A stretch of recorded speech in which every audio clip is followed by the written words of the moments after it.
Well, what is going on, everybody? We got ourselves a nice little Friday night stream tonight. We're gonna play some Everquest. I had thought about playing Skyrim or continuing the Skyrim playthrough, but apparently that's not an option. Because they updated Skyrim yesterday for the first time in 2.5 years, I might add. It's been 2.5 years. I don't know why they did it, but they did. And that broke all the mods on the playthrough that we were doing. So I'm waiting until new stuff comes out and I can fix it. Now, I thought I had set up my Skyrim install so that it wouldn't update, but apparently not. And it just did the update. I swear I set the setting that would not make it do it automatically, but it did it automatically anyway. I tried to downgrade, couldn't get it to work. I don't know, I'm probably missing a step or something. I've never downgraded Skyrim before. But long story short, so yeah, that Skyrim playthrough is gonna have to go on the back burner for a little bit. I do have the other playthrough. That one still works because that one was set up through a different means. So it still works. But anyway, nobody cares about that. We're here to play Everquest today. Where are we at with Everquest? That is the thing. I am level 43.5. We'll see if we can get to 45 tonight. That would be cool, but I think the grind is going to be pretty slow because a lot of the monsters we're fighting are a lot lower level. Well, not a lot lower level, just a bit lower level than that. And I'm not sure where else to go. So once we get into the swing of things, maybe somebody pops up and tells me a better place to grind at. We'll see. I searched online a couple times and it kept saying, keep going to the lower Guck place. I don't know if I'm just in the wrong area of Lower Guck. That's probably the case. There's probably a better place for me to go for higher level I don't know. But we'll just continue there for now. And yeah, you know, it'll be chill. We're just grinding. So we have some updates to the stream. Yeah, I had some emotes made up for the stream. Pretty fucking excited. They're all based on hoppies, which is super exciting to me. We got hoppies with hearts. We got hoppies with pride flags. We got... Oops, did I just... Okay, no, we're good. We got so many good things. I had 10 emotes made. 3 of them are free if you just follow. So, follow... Oh, I suppose, can I do emotes on YouTube? I don't actually know. I think there's an emote system on YouTube, right? That's probably a huge pain in the ass to get that figured out. I'll add them to YouTube someday if I can, or even if I'm allowed to, since I don't know. I don't know what the restrictions are on YouTube. But anyway, we've got some cool ones. We got hype. We got laugh. You can't see this on stream, I realize. But it's in the chat. Yeah, super excited. So please use. I didn't really make them to get subscribers. That's why I gave I think 3 of the best ones out for free. I just like having them, and I like using them in other streams. So I should have done this years ago, right? Like when I was actually streaming Priston Tale, I probably should have done the hoppy emotes, but that's okay. We got another big change to the stream this evening. And potentially going forward. We'll see how I like it. And that change is going to be, yo, there's no board. Wait, I can't do the hand right. The border is gone. I can't. This is hard. Doing this backwards is confusing. Yeah, I got a green screen. Yeah, we can see it we can see it if I switch to this scene. Look, there's a big old green screen behind me. Oh my god. Yeah, set that up. Bought it on Amazon. It was pretty cheap, actually. It's collapsible. If I switch back to this, you can see it's just a big cylinder thing, and you can just... Wow, my hair looks really bad. You can just collapse it down to small size and remove it. I 3D printed some brackets that mounted to the wall so that it's always there. But yeah, here we are. I've always wanted to try this. I have a setup here that works for it, so I figured why not. My plans for when I move out and move to a different place and get a condo is I'll have a cool background. So I'll have like shelves and stuff with cool things showing off. I probably won't do a green screen at that place. But while I'm here, I figured why not? And this thing folds up into a pretty small size, so I can store it away easily. So it's not that big of a deal. But yeah, we're green screened. Oh my god, let me tell you. The hassle that it was to get this green screen working. Holy shit. I thought green screens were relatively simple, right? I mean, I guess I kind of knew it was going to be a little complicated, but I just hoped it wouldn't be complicated. But no, when I went to set it up, like, you need to make sure the screen is lit up is the problem. And I have 2 studio lights, so I thought that was going to be enough to hit it. Nope, wasn't enough at all. So what I ended up having to do was take one of my studio lights, move it from being up on top to now like below my desk and shining up on the green screen behind me. You can kind of see it in this camera view. It's like down here shining up on it right now. So yeah, a little ridiculous, but that was the only way I could get it to work. It took so long to get the settings right to where it actually like looks right. Anyway, what I'm saying is when somebody does a green screen thing, unless they've got an immaculate setup, they put in work to make that happen. This also leads to a cool thing. This Mountain Dew I'm drinking is clear. So that's fun. Anyway, as you can see, we're gonna play some Everquest tonight. I got up to 43, which was I talked about this last stream, but I got Everquest running on Steam Deck. And let me tell you, I didn't just get it working on Steam Deck. I got it working really nice on Steam Deck. So much so that I grinded out like 3 levels just lying on my couch. It was heavenly. I actually have to like physically force myself to not just play the game on my couch in order to play on stream again. Because I got like, it was so relaxing. Oh, what a shock. My name change still hasn't gone through. Who would have guessed? All right, so this is the area that I've been fighting the last few days. I'm starting to get a little bit over leveled for them, unfortunately, because I am now 43, and these dudes there's some lower level dudes, like this one here I think is like 30 something, but these ones are 40s usually. There's usually like a 42 or something in there, but I'm definitely out leveled. So here's the thought. I haven't ever been to this area, and I'm curious if this area of the map is where higher level dudes are. Because I've kind of reached the max on this zone. So how we might start off this stream is we'll see if we can get over there. It looks like you got to go through a whole bunch of shit to make your way down over here to this room, because I want to see if this room is full of people that we can actually like are at level with to play against. We'll see. If not, if we don't find it, then we head back over into this little region and we keep I just farm between these 2 spots, kill these things in the middle, and then go between the 2. So all right, let's start up our instance.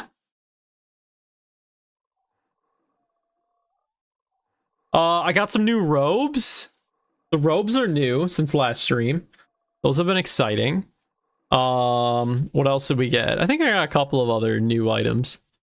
But yeah, I finally have new robes. So finally, after all this time, I'm not using the robes that were given to me when I was level 6. Like, oh god, I'm out of food and drink. Whoops, I always forget about that. Which was what, like 3 weeks ago now? How long have I been playing? Like 3 weeks, I think. Okay, we need to make food before we do anything else. So let's switch over to that. Yeah, I haven't played on my computer. I haven't played the game on my computer in a little while. I'm gonna need a refresher. It feels really good on controller. If you set it up right. It works well, and I kind of want to set up the PC version to run on controller also. Because I do have a Steam controller. But also part of me like wants to not use a Steam controller because I played a couple weeks back. I got super into Pal World when it came out, when 1.0 came out, and I put like 60 hours in like a week. I played so much, and I hurt my thumb because I played the whole thing on Steam Deck, or sorry, on Steam controller on my PC, and I ended up straining my thumb just because I played too much. Like, the joys of getting older, right? I mean, it's just gonna keep coming for me now. But yeah, I hurt my fucking thumb by playing video games. Ugh, frustrating. I feel like for the most part, I've done a good job of setting myself up in a way to reduce the amount of like weird strain on my hands and stuff with the way that my inputs work. But still gonna happen. All right, we'll get buffs. Yeah, this camera, this actually, God, I put so much work into getting this camera to work right, to get this setup to work right. I think it turned out really well, actually. Oh, whoops. I hadn't buffed yet. Whoops. Whoops. Whoops. I thought I was done. I wasn't paying enough attention. We're gonna have to do this the old manual way. Okay, we good?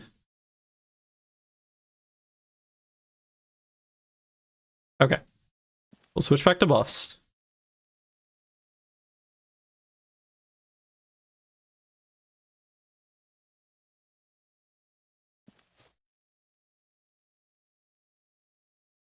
Okay, everything good? All right, quick buff. At some point I need to look and see like what quick buff is actually buffing. I've just tried to throw on every positive buff thing I can find, but I know it's not giving me all those.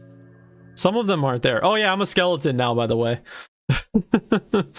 Because of one of the buffs that I'm using. Your ability failed, timer has been reset. Cool, whatever. Alright, we should be buffed up now. Let's switch back to main. So, how are we getting over there? I guess our goal is to kind of get into this.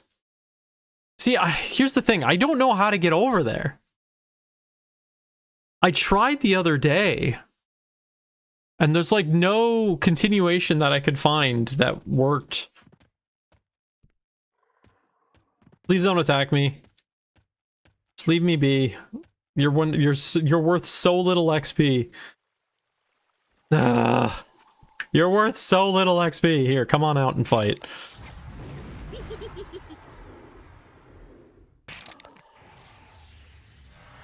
The game audio working? Yeah, game audio is working.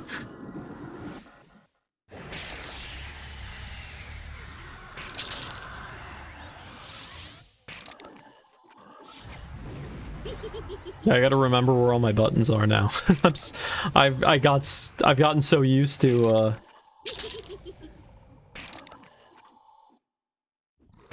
remember how my keybinds work. Okay. The layout of my keys is different, obviously, on the Steam Deck.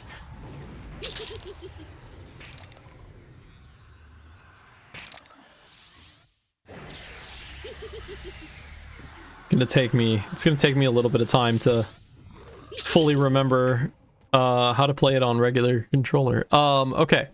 So, we're here. No, so I can't like go back through the water. That won't get me there. So we'll do the normal thing. We'll go into the water. The water that fucking makes my eyes... Ugh! I hate swimming through this. It just like totally messes with my vision. Ugh, and then you climb up. And these guys always attack me.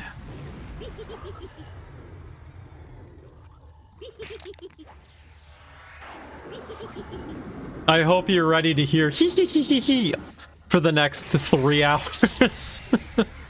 Oh, what's that? Flawless Aquamarine. That sounds cool. We're just gonna sell it. I'm sure it's in some way important to have that for some reason that I'm not aware of, but we're just gonna sell it. I don't think I've ever gotten that. Okay, so we've come to this impasse. We've got two paths to take. Now, I believe I normally have been taking... Okay, they both go to the same place. It doesn't matter. So here's where... Alright. Here is where I instantly get lost. Because I'm like, how does this then connect to the stuff underneath? I swear I've gone to this room. There's nothing there to, like, drop down. There's this drop down here, but that just brings you into basically this zone. So where do you go? This whole thing is its own section. It's like, even with a map, this game is super fucking confusing. Jeez, there's so many guys.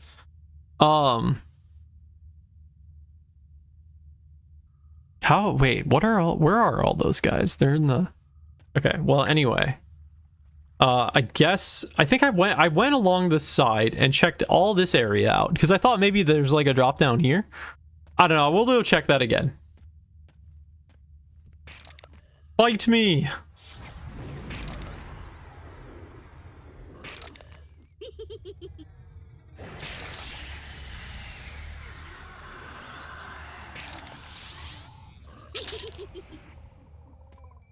Are you finally not gonna attack me?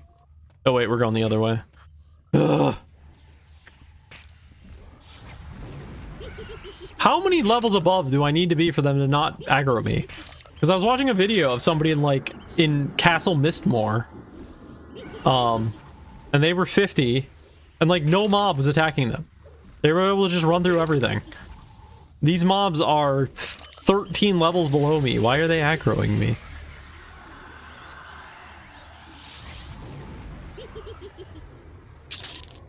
Because I swear I've been like even just like 5 levels above a mob and it just ignores me completely. Like the ones at the open or the entrance to this zone don't seem to want to attack me. So I don't know. I don't understand.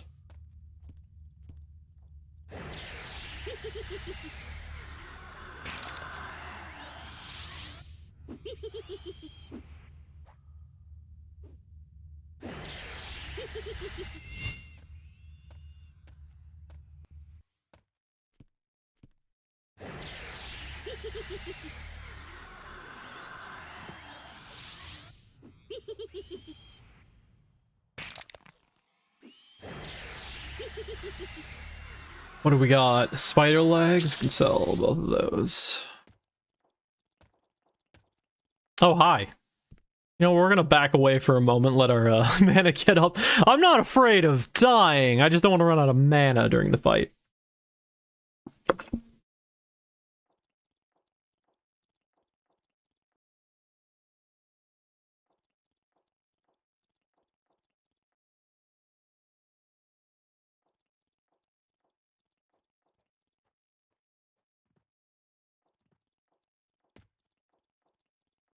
Oh, you have slain a deadly Black Widow.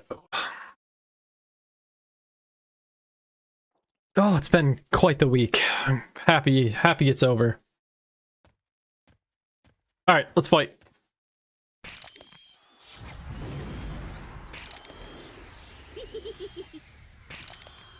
I'm going on a small little trip tomorrow I'm excited for. Which, there's a story behind why I'm going on the trip, which is kind of funny. I am bringing my car in on Monday to fix a recall on it, and they were like, okay, but make sure you have your car at 25% full on the tank before bringing it in, because they have to replace something with the fuel something. And that kind of sucks for me, because I just filled up like the day before. So what we're gonna do is me and a friend are gonna go on a trip to a state park tomorrow, and we're gonna try to burn my gasoline. In fact, I actually got in my car today and I realized that I had used at least 20. I had used like 25% of my fuel, a quarter of my tank. So I'm only at 3/4 of a tank. So honestly, I might actually have to fill up tomorrow. Oh well, it's still better than what would have been if I hadn't gone on this trip, so.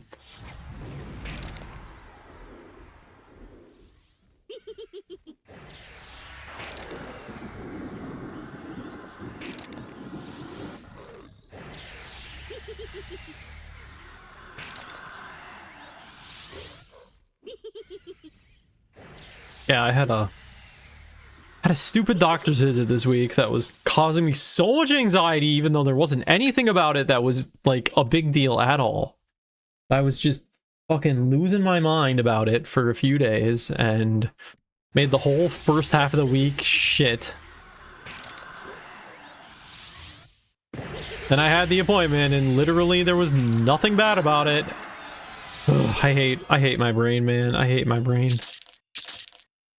Okay, see, this is where it's like, okay, maybe somewhere around here connects to it, because it's right below me. But no, there's no way to get in. Oh, I see this. There's definitely a connection. Okay, I know where we're heading. I know where we're heading. Let's turn back on Auto Z, okay. Wait, what did I just sell? Oh, it was a Venom sack, okay.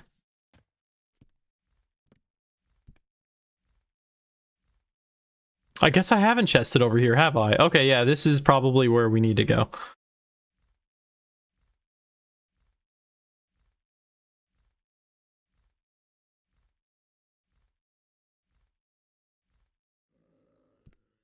That should be enough. They're just level 31 gargoyles. What could they possibly do?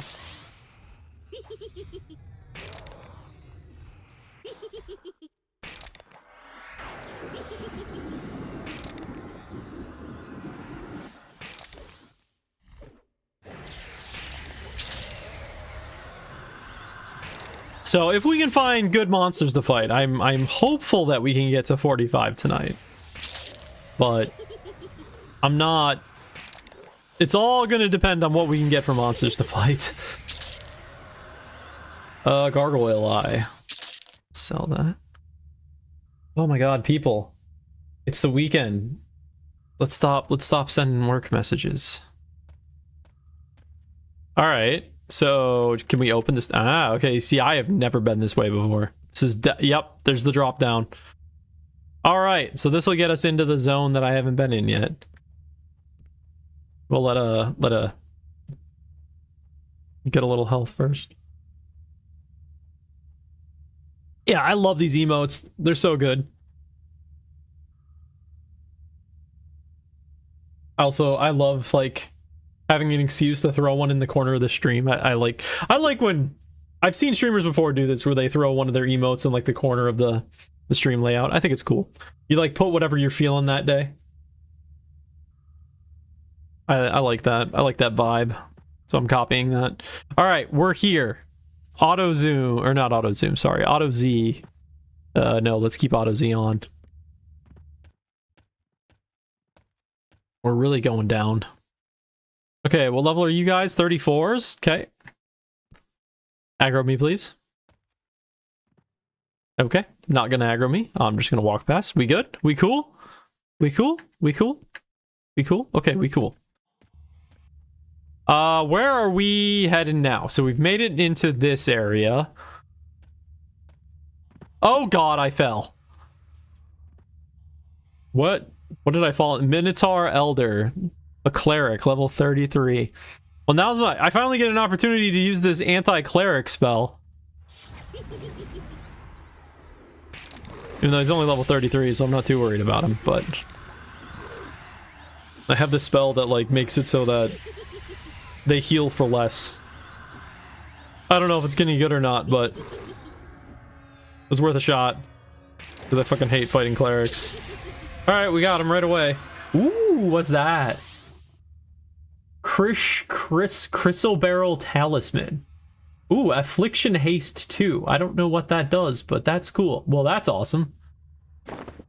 Is that an improvement for me? Where did it go? Oh, there it is. Neck. So that would replace my Wood Elf Stout Bowel. AC 2, HP 6. Yeah, I think that's an improvement. do believe that is an improvement. Okay, cool. We already got an item we want. Oh, there's another Minotaur. Come on. I hate climbing. I hate climbing ladders in this game. What's up there? Matt. Ooh, wait. That looks like that's a name monster. Wait, if they have a... If they have a star above their name? No, these all have stars above their name. Okay, well anyway, this dude's like named, so we're gonna fight all of these guys.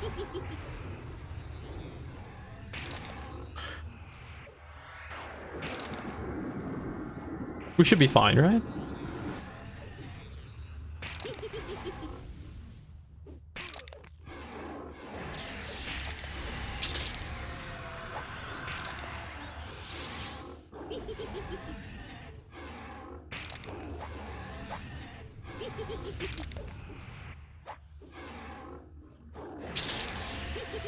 What we get? Minotaur Horn. Primary, secondary. Wind Resonance 10. I don't know what that means. Wind Resonance. Sounds cool. We'll throw that in the... What'd you give me? Okay, the Idol. Okay, sounds cool. Torn brown shirt. I feel like that's probably shit. We're just gonna sell that. Okay, we gotta throw some stuff. So we're gonna set that into storage. Minotaur Horn. The Idol. It is a primary, secondary. What am I using for secondary? I'm using this. Okay, yeah, no, that's worse than my secondary. We're just gonna throw all this shit in. One day we'll go through and clean up what's in that, but we still got 20 slots left, so we're good. We're good for now. All right, what's gonna help me get to these guys? I want to be able to take this shortcut to get there, but I have this strange feeling that the game is not gonna allow that shortcut to do what I hope. Also, probably should go through the rest of this dungeon to see if there's any other named things that I want to kill. So we're gonna take the long path. We're gonna go this way. What level are we at? 34. Okay. Nothing named there. Oh, let's see here. So this gets me into this little... How the hell did anybody get around this without a map?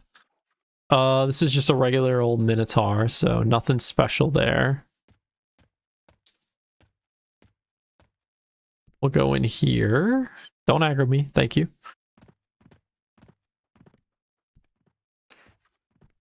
Okay, we got a bunch of dudes. Don't aggro me. This way.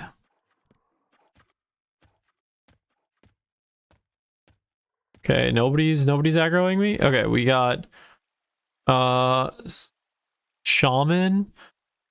We got a lift up here. This leads to someone. Froglock Viz Knight.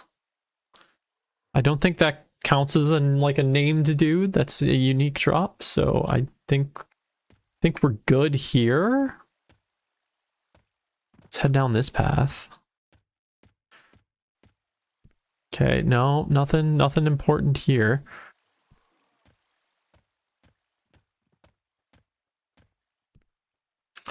Yeah, we'll just keep going. Try to get to these like rooms that are kind of like at dead ends, because that's probably where the interesting guys are.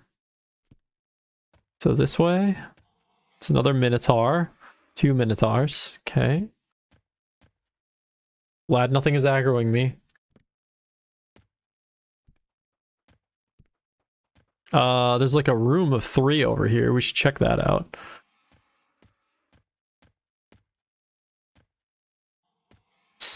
Slave the Slayer. Okay, that's a unique name to mob.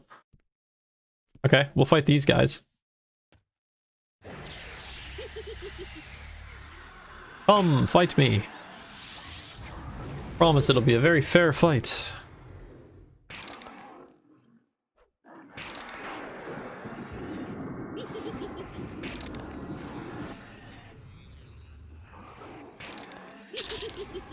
He dropped Broken Bow Part B, some kind of quest thing. I'm just gonna sell it if we need it.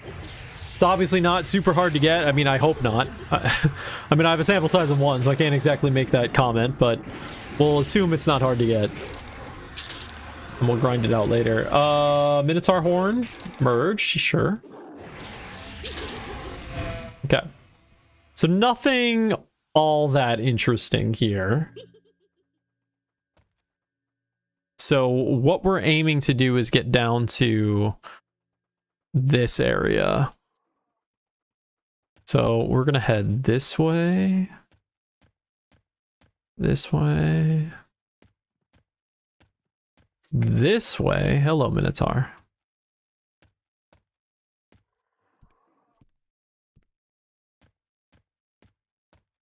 I gotta get this song on my playlist. I really like this song. Okay, we've reached the water. In theory, coming to the end of this could lead to where we're trying to get. In theory.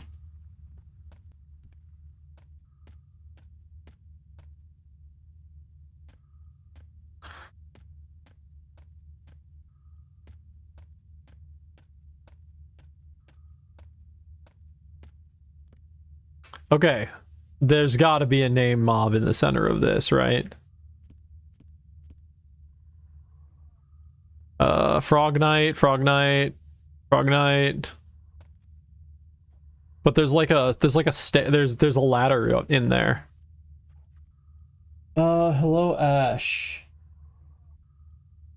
Yeah, no, you're absolutely not that person. It's the weirdest scare. Oh, it's downstairs. I was, thank you again, Ferret. Appreciate it. There's this weird scam that they keep trying to run on me where I get a text message from the CEO of my company. How it... I'm sure it works on someone or else they wouldn't do it. But like, why would the CEO of my company be texting me? It's so stupid.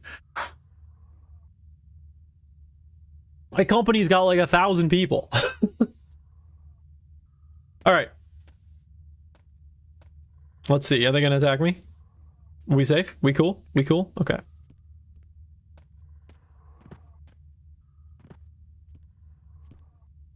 God, it's so hard to see what you're doing sometimes. All right, we got a Froglock Crusader. Oh, we finally have a, oh, okay, we do have some higher level mobs finally. Okay, we actually do have to not play super safe, but play a little bit safer. We should be able to take these 3 out. Let's do it. I'm gonna actually, let's see, we're gonna calm him. I gotta remember my keybinds here.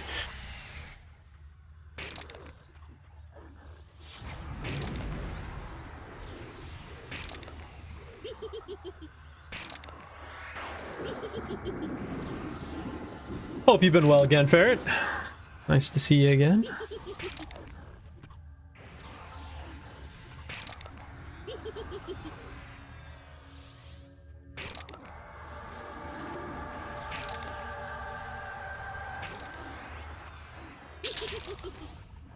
Okay, it doesn't look like we've got anything of interest. Some kind of quest thing, I'm sure, or maybe it is just trash, I don't know.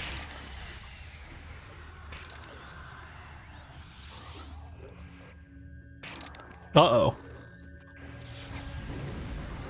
This might not be good, actually. Some other thing attacked.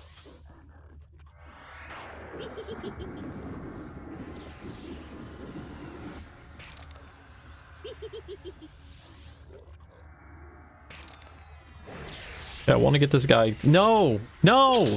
Okay, good. Like, I wanted to kill that guy before I healed up.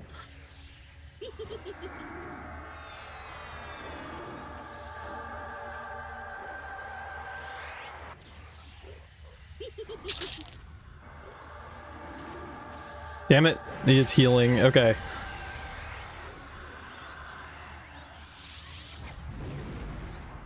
We'll throw down my anti-healing thing that I'm trying out. Come on, he's at like 1 health. Thank you.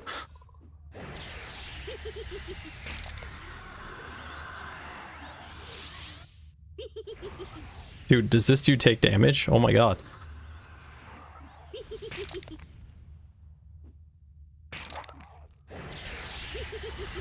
I'm afraid I'm gonna run out of mana.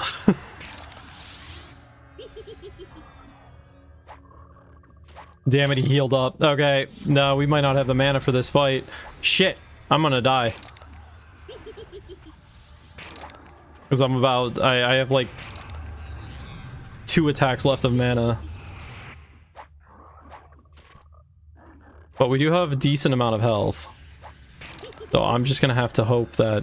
What's his mana? Oh, his mana's so high. This ain't looking good. Might have to feign death.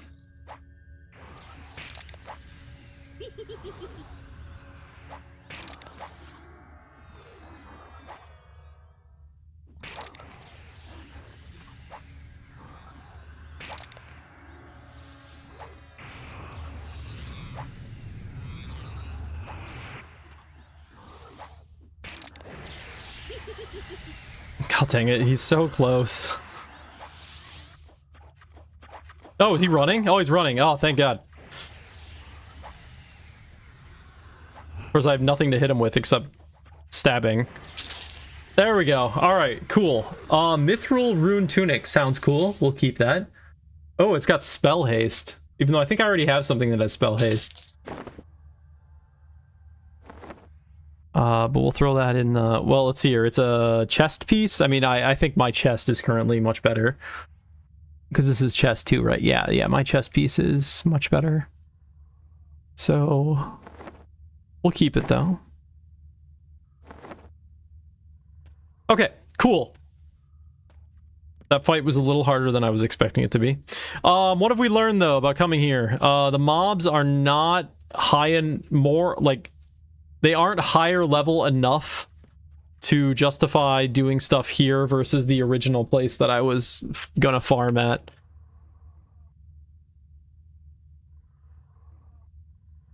So we'll look a little bit more around, see if we can find anything else. But I think the zone I had before is actually better.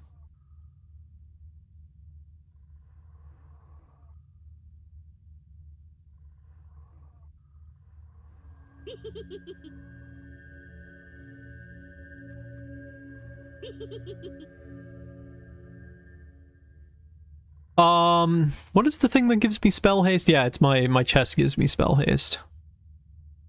Shining metallic robes.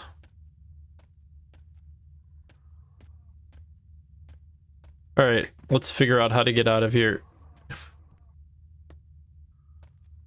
Okay, hi guys. Hi. We're friends.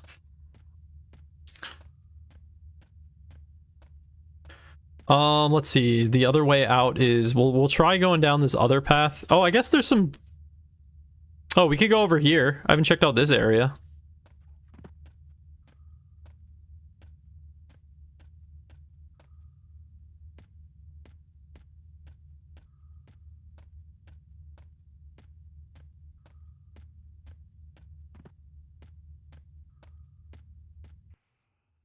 We do have one white. Oh, it's just a pet. Never mind. It's probably a gray then. 33s, 36. Okay. They're probably not gonna aggro me. I don't know. If I get aggroed right now, it's gonna be a lot of dudes. What's over here? That just leads back to where we just came from. Okay. So not there. I guess we drop down here. Run through here. Uh-oh. Well, I see a bunch of blue, so probably nothing. 39. 39's not bad. 40. Okay. 40 shaman. So that's the another advantage. Oh, my freaking eye, man. That's the other advantage of the zone that or the area that I was grinding in. There was no healers. But this region looks like it has a few, so we'll make our way through this whole area and then we'll see what we got. How do we want to approach this? We got a warrior, we got the shaman, and then we got something in the water. What is that? Water elemental? A huge water elemental. Interesting. Okay. Calm the shaman.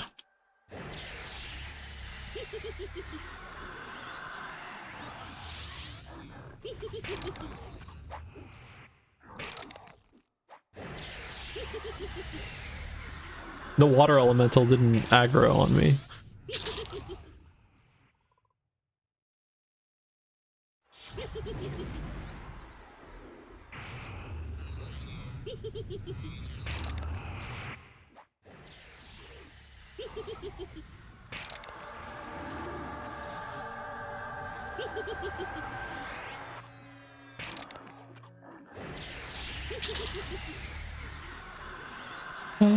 Okay. Cool. Where are we going from here? We can, what do we got? A fake wall? I really hate fake walls. Like, I'm sure, I mean, I cannot imagine how frustrating fake walls must have been in the original game. Because it means the only way to figure out where to go if you don't have a map and there are fake walls is to literally run your character into every wall in the game. Like, from a game design standpoint, that's insanity. Why would you ever design something like that? You just want your players to just run up to walls and try to phase through them all the time? Anyway, that shocks me. 41. Oh, this gargoyle is 41. Okay.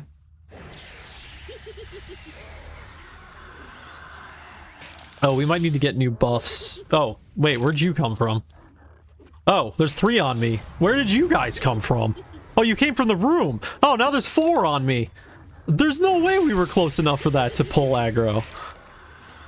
Okay, well, this sucks. I kind of want to go to the other area anyway, but still, I wasn't expecting to die.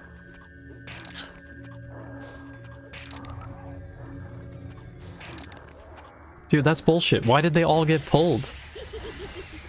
I thought we had plenty of space.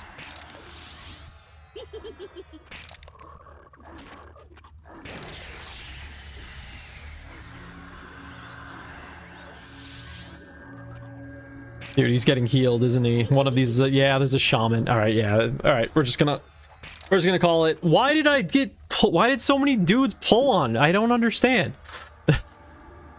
I swear I had the space there to just pull one. That's really frustrating.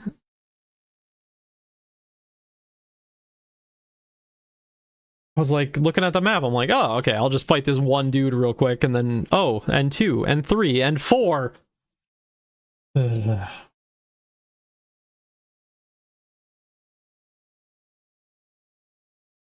Like, it makes me question how does the aggro logic work? Is it not just distance based? I guess I know it's not just distance based because I've run into situations where it's pulled aggro from something that's like halfway across the map just because I attacked one other person. So I know it's not distance based. But then how are you supposed to know? It's like the running into walls situation all over again. Because it's like you're only going to learn from experience. Oh well, old games. Old games doing old games thing. Distance-based, some are social. Interesting. If you're sitting, your aggro range is much bigger. Interesting. If you're sitting, your aggro range. That explains some things. Because I've had times when I'm like redoing my stat, or I'm sorry, I'm doing my buffs. And suddenly I just lure a person over that wasn't attacking me previously. So that makes sense. Interesting.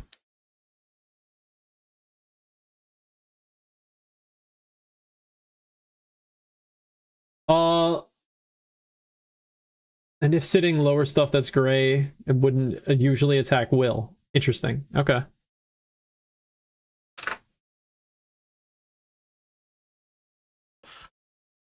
Interesting.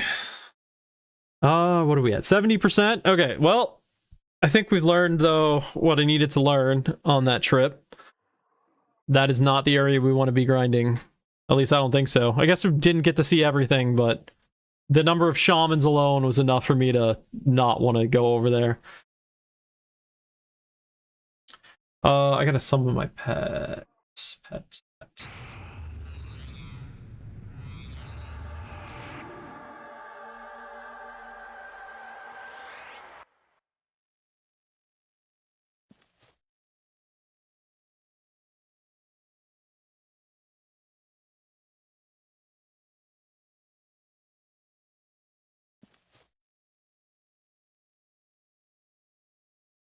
There's higher, deeper in, but you gotta get through annoying shamans first. Gotcha.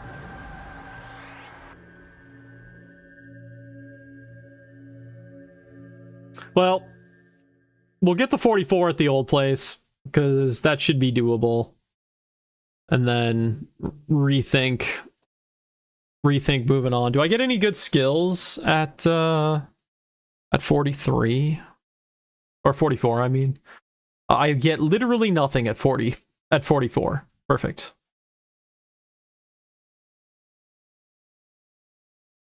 Oh, I did finally get my necromancer spells, by the way. I don't know if I've streamed this game since I did that. I was finally able to make that happen, so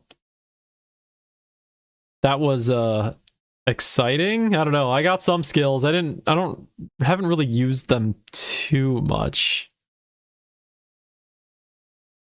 I guess I got the Call of Bone skill, which makes me into a skeleton now, to give me a little bit more mana regen. Alright, let's go.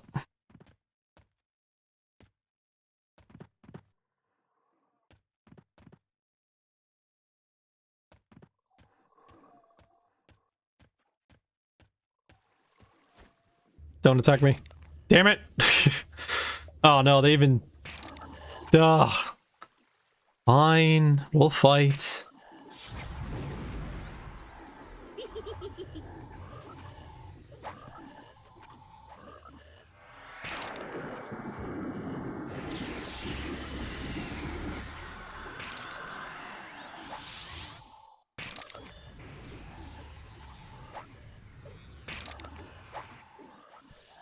Jeez, I got 6 guys on me. Alright.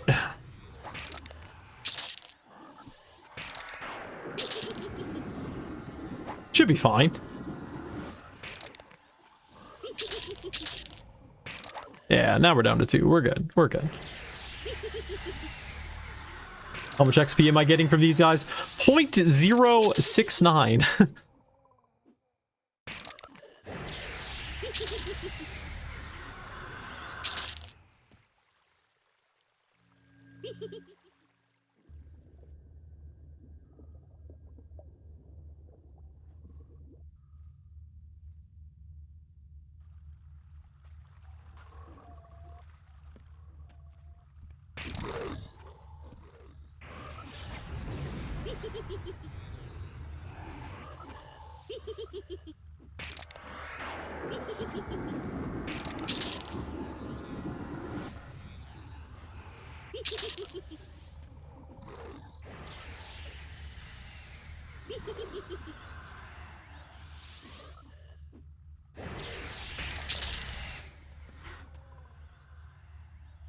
Let's see, it was this way, I believe.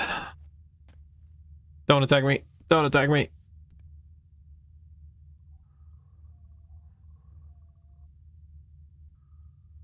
Okay, we do have to fight the, like, 5 skeletons, which is not dangerous. But I've definitely...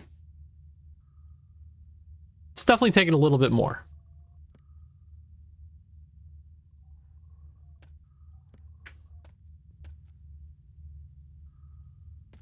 Okay. Alright, come on, attack me.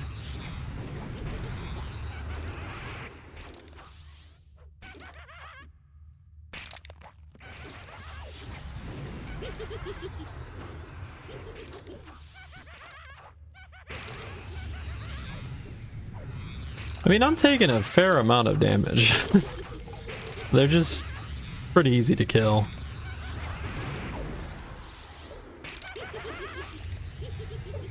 They're pretty easy to kill when I'm not missing my spells.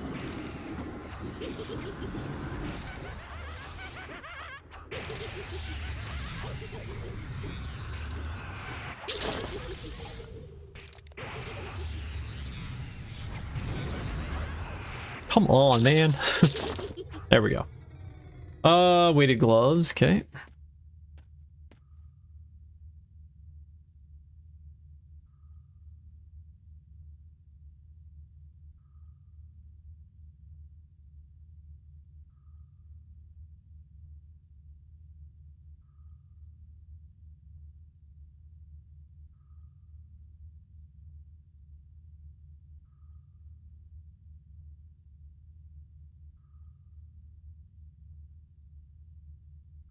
Yeah, I don't know why I don't... I'm so bad at this. I'm just so bad at life. I don't know why I haven't gone, like, there's so much beautiful nature around where I live. I don't know why I don't go out and experience it more often on, like, weekends. I just, like, always tell myself, oh, I'll do it next week or whatever, and then I just never do it. So I'm pretty excited for tomorrow and going on a little trip to see some state park, some nature. Haven't done that all year.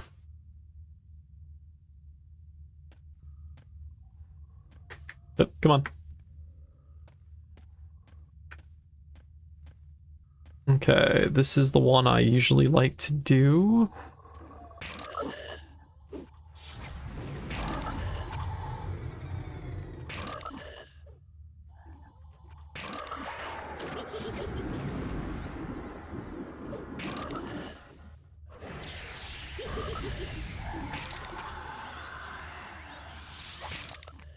I think I've just never recovered from an experience I had a few years ago. It was like the beginning of... It was like late spring, almost summer. Well, no, it was just kind of... It was like mid-spring, mid to late spring. And, I went for a walk. And took my dog on the walk. And I was like, oh, it's gonna be super fun. We're gonna walk along the Mississippi River. It's gonna be really fun. I walked for a ton. I don't even know how many miles I walked that day. So much. And I had a blast. And I'm like, great. I'm gonna do this regularly. And then I got home. And let me tell you, it was not pleasant. Because about an hour after I got back, I found one tick crawling on me. It's like, oh, well, that sucks. A tick. A little bit after that, I found a second tick crawling on me. A little bit after that, I found a third tick crawling on me. And a little while after that, I found a fourth tick crawling on me. And ever since that experience, I've been a little hesitant to go on trips out in the great outdoors, at least in the springtime. I fucking hate ticks. God, they're so annoying.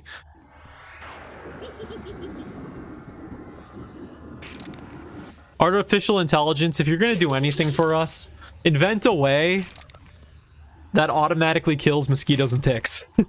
Come up with some kind of, like, bio-weapon that is bioengineered to only attack mosquitoes and ticks. Please. Don't try to kill all humans. Instead, let's focus on the real problems here. Ah, man.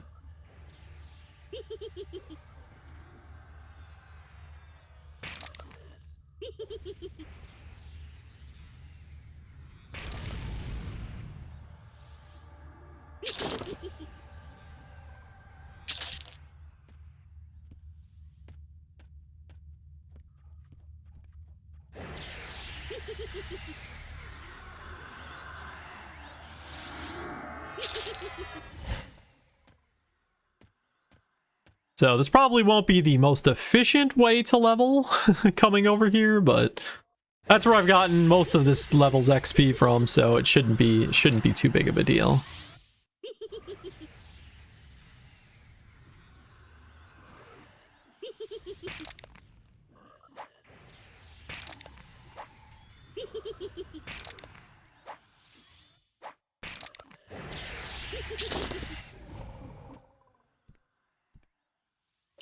Okay, we'll hold up a second. Get my buff on again. There we go. Oh yeah, I'm so annoyed about the Skyrim shit. I tried to fix it. Couldn't get it fixed. Just so annoying. Why? Why are you up? Oh, how many did I just pull? 3. Okay, 3 at half mana. Okay, well, we're gonna have to pay attention.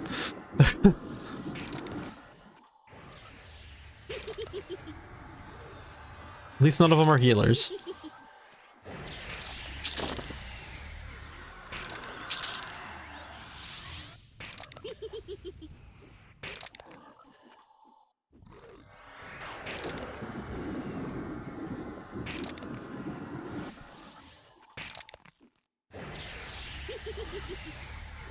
I was not expecting to pull anything. I thought I was... Man, I'm just off tonight.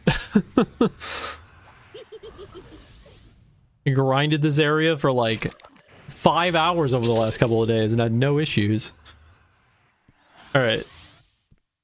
Now we heal up.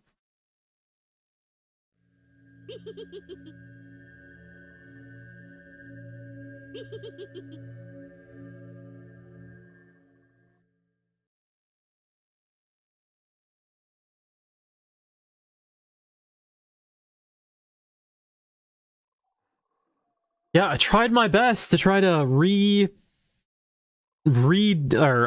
the update to Skyrim to try to bring it back to a previous version, and I just could not find out. I mean, I figured out a way to do it, but it just didn't work.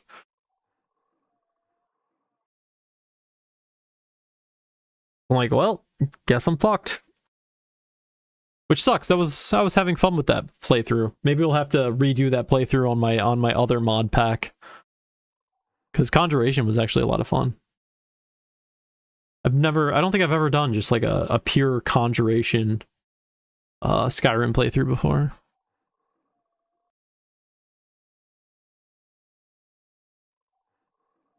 Oh, we gotta restart this mix. 1 second. Dude, this song, oh. You want to talk about other amazing things that come out of 1999 besides Everquest? Unreal Tournament. And this track right here. Oh, so good.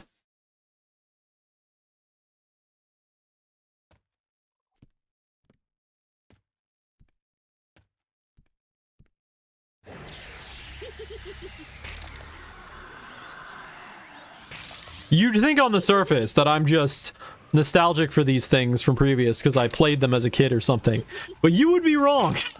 I never played this game, and I never played either of these games. I wasn't. What was I doing in 1999 on PC? I was playing Roller Coaster Tycoon. That's what I was playing, right? Because I think that was out by 99. And was I playing a lot of Roller Coaster Tycoon? Roller Coaster Tycoon, I have that on my list of games to potentially stream. I have streamed it before and it was a lot of fun. It's just normally I don't really stream building games or construction games, but I make the exception for Roller Coaster Tycoon because I'm a professional 3D modeler. That's what I do for a job. Not artistic, but engineering based 3D modeling. And I've always had a really good grasp of like 3D spatial stuff. You know, you got like the things people say where it's like, hey, put a thing in your mind and spin it around or whatever and imagine what it looks like from different angles. And I can do that very easily. And I credit that ability with I credit that to Roller Coaster Tycoon, actually. Because RCT1 and RCT2, they had the isometric view, right? So if you were building something that needed to have like, you know, roller coasters that are twisting in and out of each other, you had to picture that in your mind, how those were going to go together. Because from the ISO view, you really couldn't fully see what was going on. You had to kind of imagine. And I credit playing that game in RCT1 and RCT2 so much when I was a kid. I credit that with helping me like gain the 3D spatial capabilities that I have and that I use professionally. I do feel there is a connection there. Because, like, I was at, like, a really young age, perfect time for my brain to form. I mean, I also kind of built a lot of other things. Like, I was huge into Kinects. Not Legos. I had Legos, and I thought Legos were fine. But what I loved more than anything was Kinects. Because the thing about Kinects is you can build massive things with Kinects. And I built massive things with Kinects. By the time I was like old enough to stop playing with them, I had so many Kinects because it wasn't that my family would like buy a lot for me, that I was like spoiled in that sense. No, the thing was, I played with so much Kinects as a child that every single time I had a birthday come up, a holiday, anything, the only thing people would buy for me for like 8 years was Kinects. So I ended up with a ton of them, and I made some really massive structures with them. I built I built an engine to a pod racer because, you know, it was 1999, 2000, whatever. Episode 1 was super relevant, right? I built an engine to a pod racer that was like, I'm not gonna say it was life size to Anakin's pod racer, but it was like maybe 3/4 scale. It was pretty big. It was so big that it used up almost all of my Kinects. So I couldn't keep it around very long, but... And then there was other things, like I built a fort around my bed, completely made out of Kinects. Then I just draped blankets over it in order to have like a...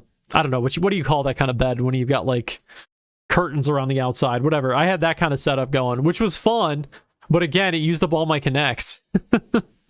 So I had to tear it down pretty quickly because I needed my Kinects back so I could build other things. But yeah, that was my childhood, and I do think video games formed part of that as well. Where are we going? Let's hit the mobs up north here.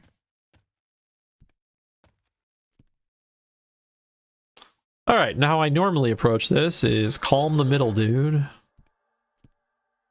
Then hit the side dude, which pulls the other dude.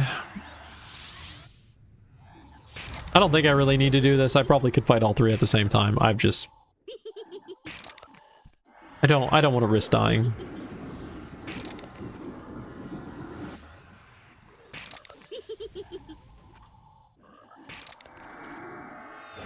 Yeah, maybe I gotta do that soon. Probably not gonna... So normally I like to stream normally every week I want to stream on Sunday and Tuesday. That's like my schedule. Other streams will happen randomly, like today. But I want to for sure do every Sunday and Tuesday. However, this week won't happen on Sunday because I got a get-together thing with my family on Sunday, so... Which is my usual get-together thing time for my family, so I'll probably miss a lot of Sundays, but for the days that I don't have something going on with family, I'll definitely be streaming on Sundays.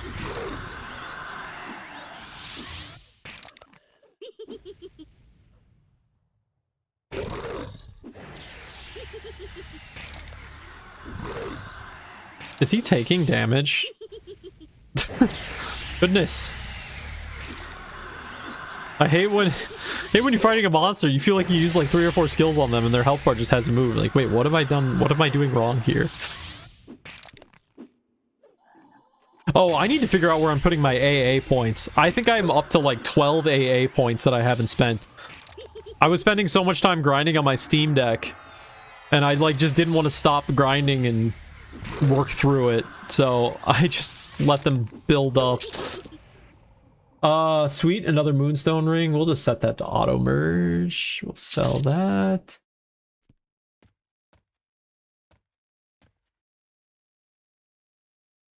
Because let me tell you, playing this game on the Steam Deck is really nice. It's really nice. If it wasn't for streaming, I would not be playing it right now on my computer. I would have switched over to my Steam Deck and I would have been lying on my couch watching some old sci-fi show while grinding EverQuest levels.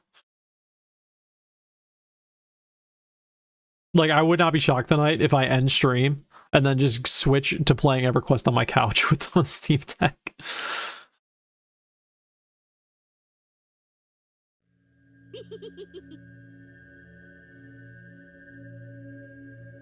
It was relatively easy to set it up to get it to work right. Like, I literally have it basically set up so it's basically WASD typical controls with camera control on right stick, WASD on left stick, but instead of WASD as this game puts it, because here in this game, the A and the D rotate your character if you're not holding down right click. I mean, it's the same way that WoW works, but you can actually do strafing instead of turning. So you can assign keys that literally make it into a WASD, kind of like a shooter approach. And so I did that, and then the right stick, literally it holds down right click and then moves around like a mouse. So when you combine hold down right click, move around like a mouse with left stick doing your forward, backward, left and right strafe, you literally get like WASD movement in a shooter. And so that's how I have it running. And then what I've done is I've assigned skills to the directional pad, the D-pad. So you can do these 4 here. That's one set of skills. And then what I do is I have a modifier on the back. If you hit one of the paddles, it'll shift you up. And so then these 4 skills can be used depending on which direction you put on it. So you have 8 skills that you're available to use on the pad. And I could probably come up with a system to add even more, but 8 has been enough. And then you use the mouse. You use the touchpad mouse for anything that needs to get more involved in that. Oh, and right bumper is tab, and left bumper is Q. And so you combine all that together, and it works awesome. I've had no issues.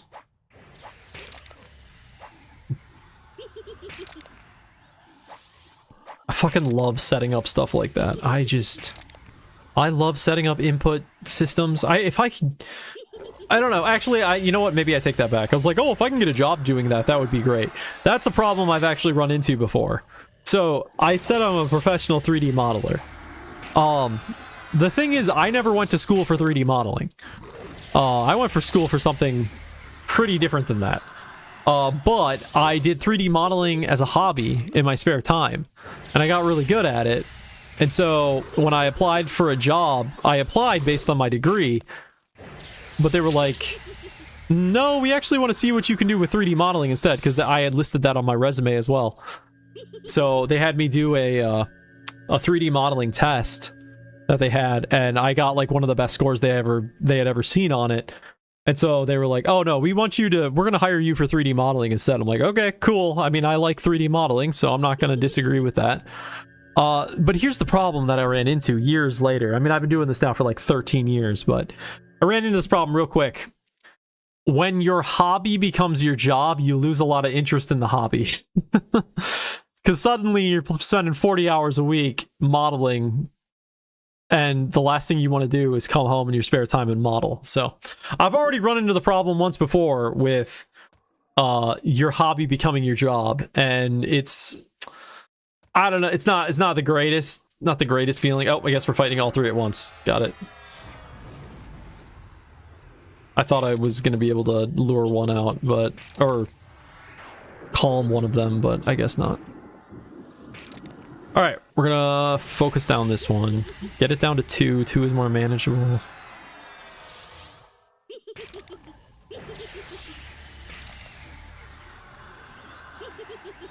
This fight can get pretty close sometimes. These guys are a lot of higher level dudes. Like, yeah, I'm getting down there already. But if we can just get one... Okay, we got one. We're good on mana, so we should be fine. Why, when I got out of the Air Force, I didn't do IT stuff still? Because I'd get home and look at my PC and be like, fuck that, yeah, I totally get that. That was the problem that came to me in definitely the pandemic, because I'd be working from home, I'd be working on my computer all day, and then we'd hit the end of the day, and it's like, well, all my hobbies are on the computer as well. So it got rough sometimes, because it's like I never left my computer desk.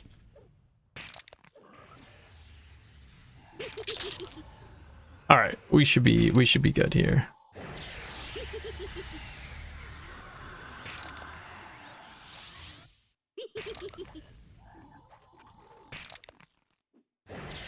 Breaking point was when I ordered parts for a significant upgrade and sat around for like 3 months. Yeah. Yeah, I get it. It's so funny too for me, is that whenever I'm in states where I model less things at work, like maybe I'm working on a coding project or something, there's always a direct correlation with me at home modeling more things. As soon as one goes down a little bit, suddenly I'm just doing way more at home, and then it's vice versa every time. Like this was one of my more recent creations.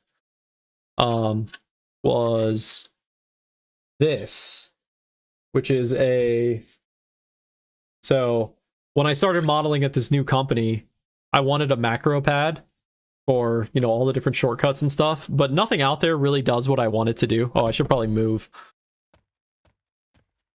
So I bought this number pad that's fully customizable. I wrote some custom firmware for it to make it do what I wanted to do, and then I modeled this. It's hard to see on the camera a little bit, but I modeled this thing to use as the base for it, and this turned out really well. But the thing is, the funny part about this, and why this was such a project that I was able to take on, because I did it in between jobs. So when I quit my last job, I gave myself a week before starting the next job, and so I had a week of no modeling to do. So what did I do? I made this.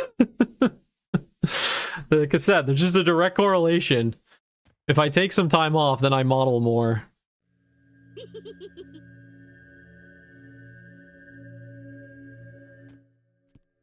All right, this should pull in. Oh, we got that other dude. Hopefully this will just pull in the 2. Yes, it did. Okay.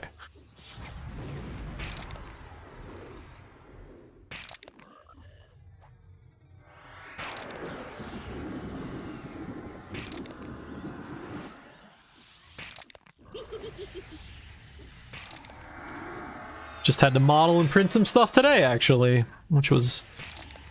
I 3D printers are... It's just crazy to me. I just, like... If I could go back in time and tell myself that one day I'd have the ability to model something, and then have that thing, the physical version of that thing available to me within, like, an hour or whatever, depending on how long it takes, like, I would have lost my damn mind. That was the dream. I mean, I wanted, when I was younger, and once I heard about 3D printers and knew what they were, I wanted one so bad. But I did wait a while until I finally got one, but it's such a, for a person like me that does professional 3D modeling, it's so nice to have it, because, like, I can just make things for all sorts of things. Like, I look around my desk and I've got, like, 3D printed shit for, like, everything that's on here. Yeah, I love it. I love it. The biggest problem I run into with 3D printing is figuring out what projects to do, actually. Like, I always want to be working and making something, but there's only so many problems to solve with tiny plastic pieces.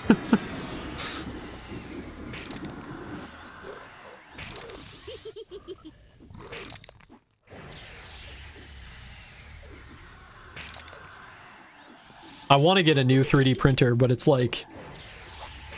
I mean, I'm trying to save up money right now to buy a condo, so I'm not really in the mood for buying expensive things. Like, this green screen that I just bought was not very expensive.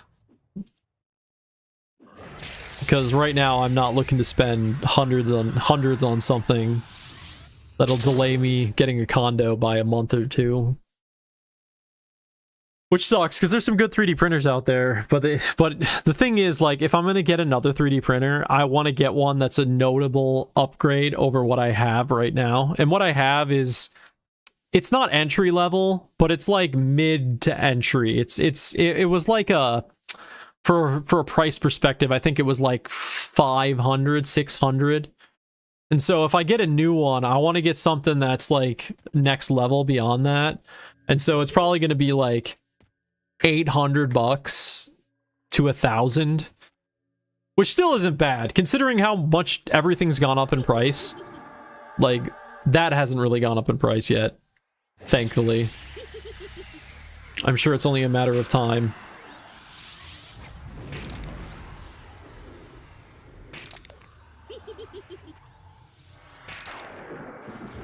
But then it's not only that, but it's also the space.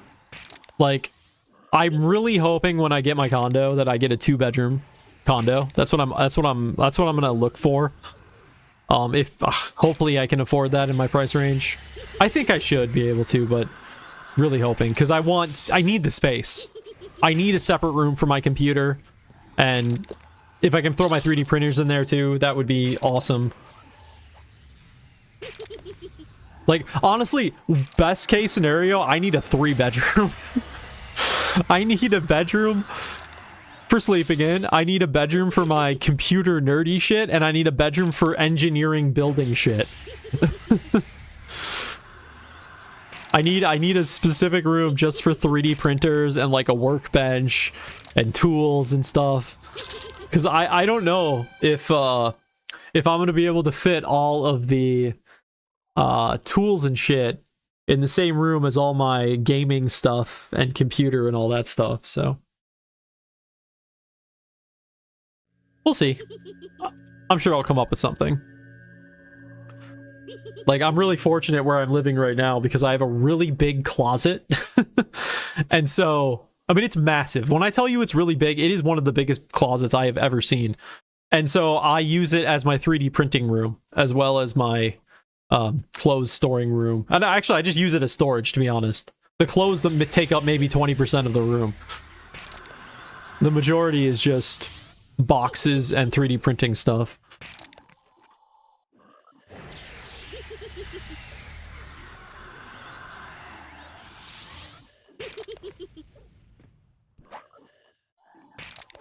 So that's another part of me that's like a little hesitant to buy another 3D printer, because it's like, I don't know what my space is going to be like at the new place. But as soon as I move and as soon as I like feel good about my money situation, I'm definitely going to buy another 3D printer. Because it does get quite frustrating only having one 3D printer, because sometimes you work on big projects that take like, I don't know, maybe it takes a lot of hours to print. Some of the projects I've done, it's taken 2 or 3 days of printing. And it's like, you could speed that up. You're gonna speed that up by more than double if you have 2 printers going at the same time, just by the nature of like timing and stuff. And that would be so nice with some of these projects, and just being able to prototype faster. You know, if I've got 2 different things, I can print both at the same time. Yeah, having a second one would be so worth it. I need to do buffs, don't I? Let's sit in the corner real quick and throw down some buffs.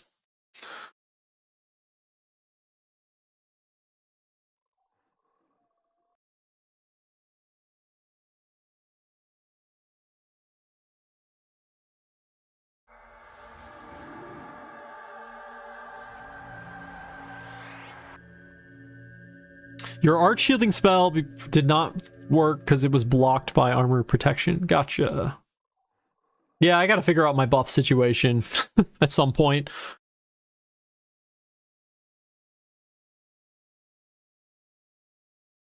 My current shotgun method is just put on every single buff that I think I have, except if it's in the same category. Then if it's in the same category, only do the highest level version.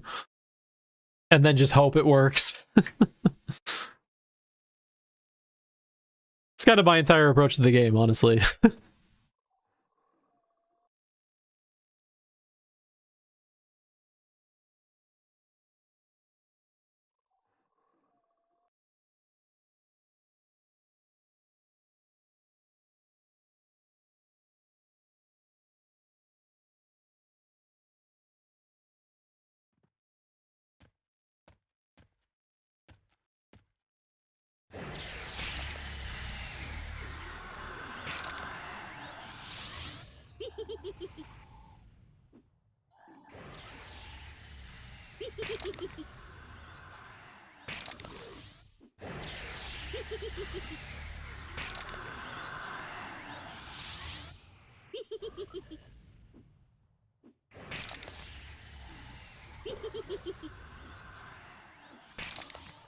Why? Why are you blind?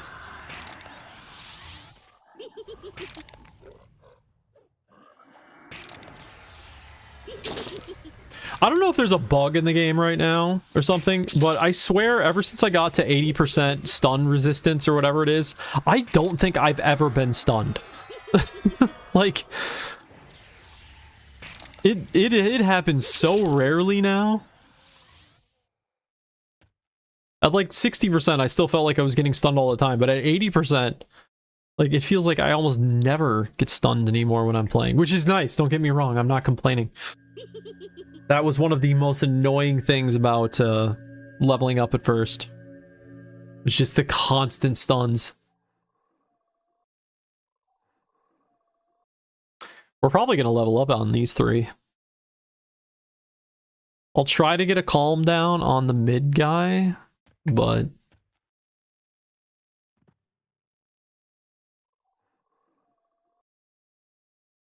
we're gonna go full mana. Okay. Okay, we got it. Sometimes they aggro me instantly. Also depends on what abilities the mobs have. A lot have regular melee stuns, which that AA helps with. Some have stun spells, which it doesn't help with. Got it. Okay, so maybe it's because of where I'm fighting now. Gotcha. Yeah, because I don't know what map it was when I was playing near the beginning. Maybe it was like Mistmore or something. I was getting stunned constantly.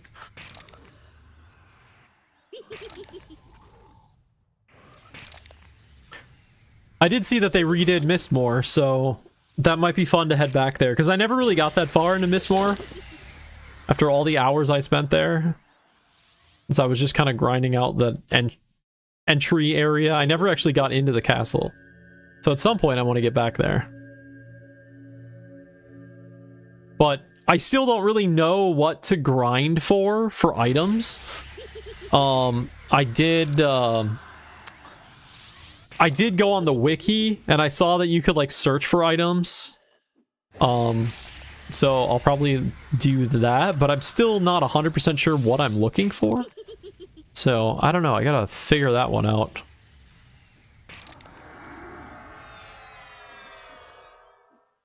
Though it did basically say, like, get to level 46. Speaking of leveling, 44. 1 second, I got a message. God damn. We are 44. Let's go. Okay, now grinding here is really gonna be not great. What did we get from those? We got 2.5% from the guys we just killed. And one of them was like higher level.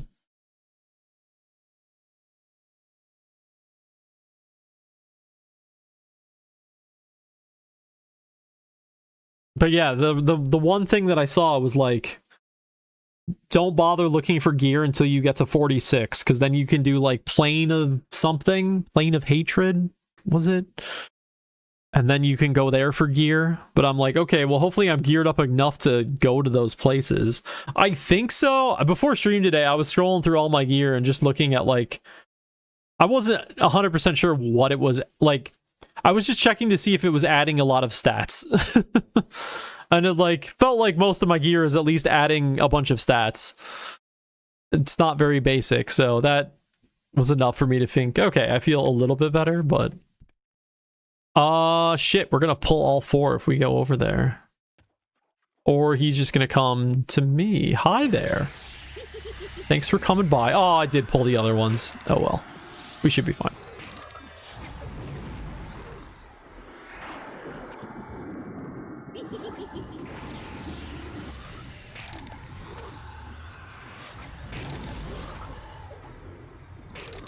Also, I think, I can start, like, leveling up skills, because that's a thing you can do, right? I have so many motes. I think I'm at, like, over 100 of the small motes.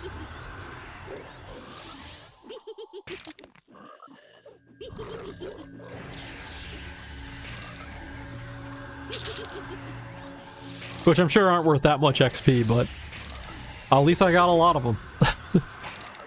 Unlike gear, small motes will keep working all the way up to plus 10. Hell yeah, that's good to know.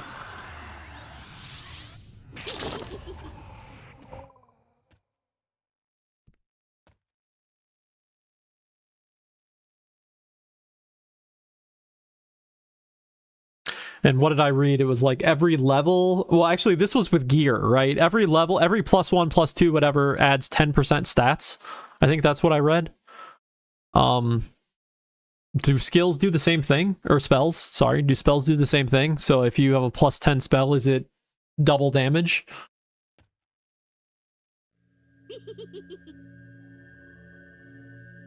I didn't actually see what the spell modifier was. Because that would be awesome.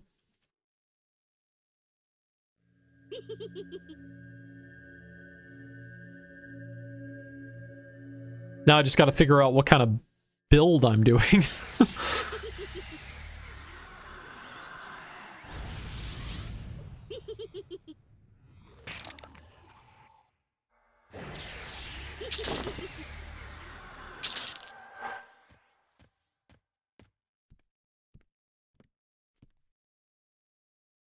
So a 38 and a 41. Okay, so this isn't gonna be...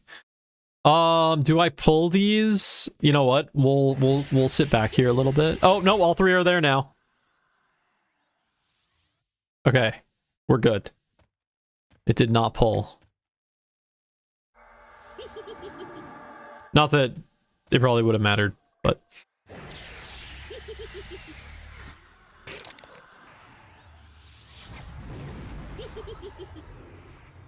Yeah, because I'd love to get to the point where I'm, like, farming for, you know, sitting at a spawn, farming for gear from a mob. Like, I'm actually really looking forward to doing something like that. Because that would, again, be an ideal situation for playing on Steam Deck.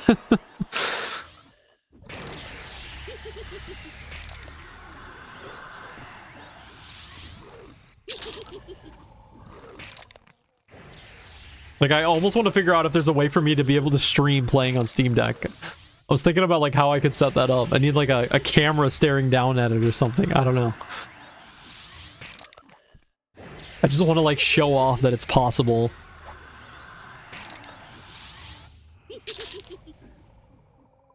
Took a little bit of work, because I had to get it installed on Linux again.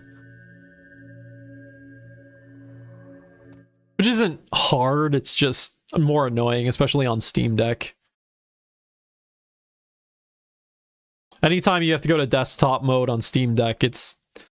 You don't want to be doing that on the Steam Deck itself. So anytime I want to modify something like that, I gotta hook up a dock and get it all set up to my monitor and stuff, and plug in a mouse and keyboard and everything just to make it a little bit less of a pain in the ass.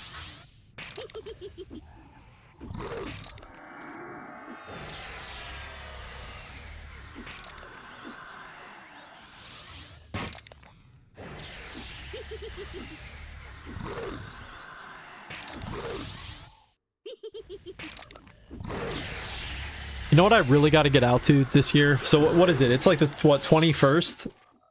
I really need to get out to the state fair this year. I have not gone to the state fair, I think, since 2019. And I really want to make sure I get out there this year.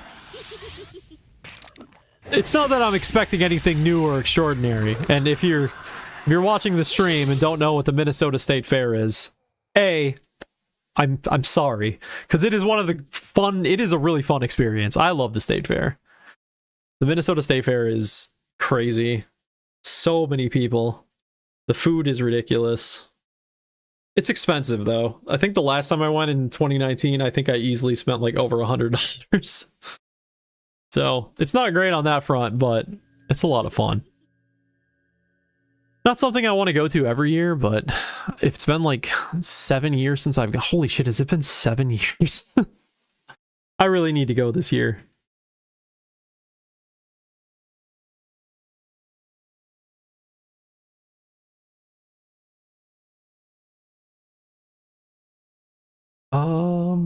Let's see. How much XP we gotten from this rotation? We got like 6 between those 2 sets of mobs. Come on, let's fight.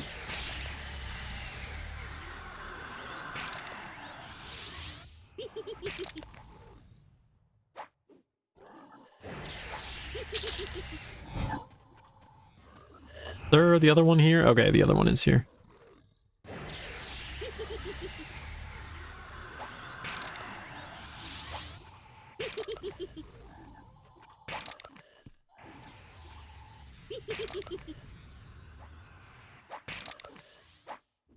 Trying to think. Like, normally when I go to the state fair, I don't really go for the rides. Like, that part's kind of meh.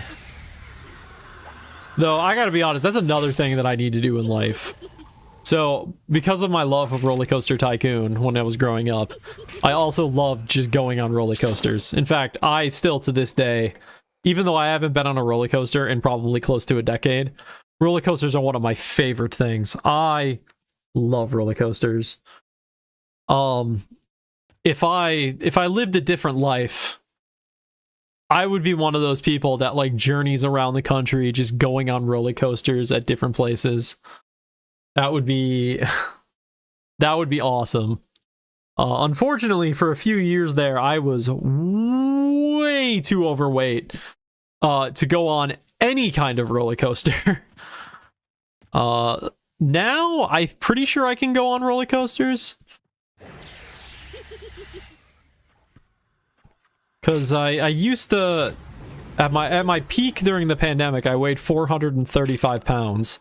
And at that rate, or at that weight, there's no way I could have gone on a roller coaster. In fact, there's no way I could have even walked around the amusement park to get to the roller coaster. But now I weigh substantially less than that.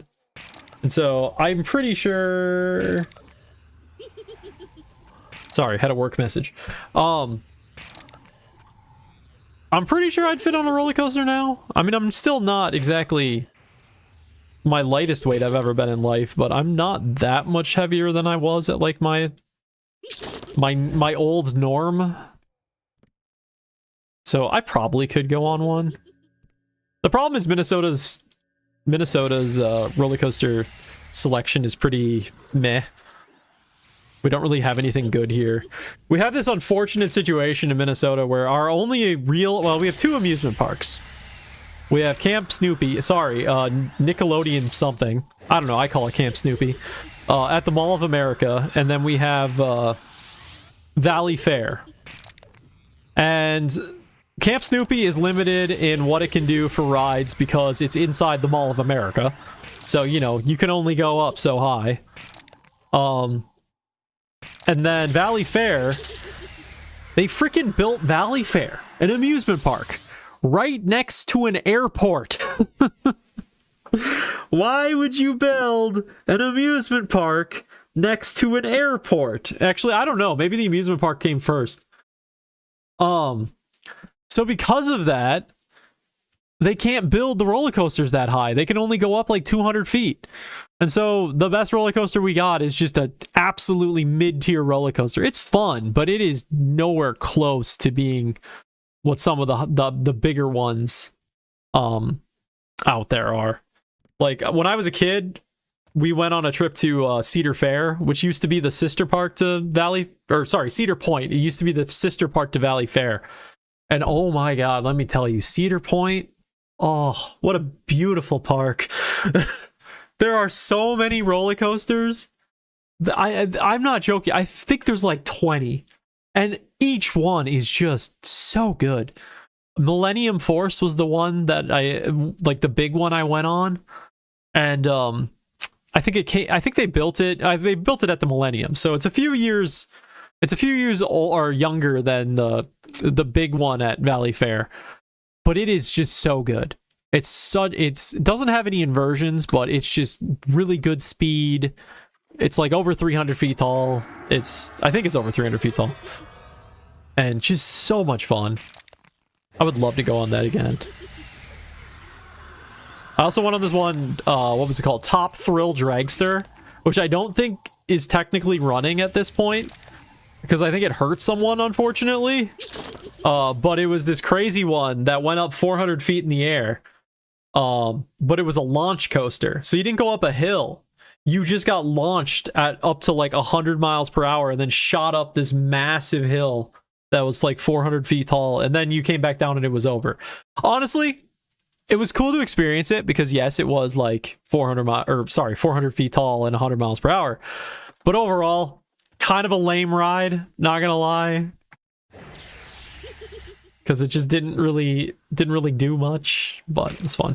Paul Bunyan Land exists. I don't know if I've ever heard of Paul Bunyan Land. I'm gonna have to look this up.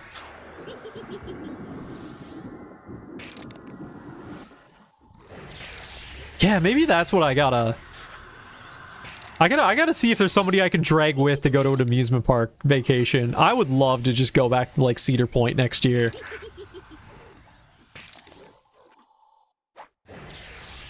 Even though I'm not really looking forward to going to Ohio. Shit, I'd have to go to Ohio. I'll look past it.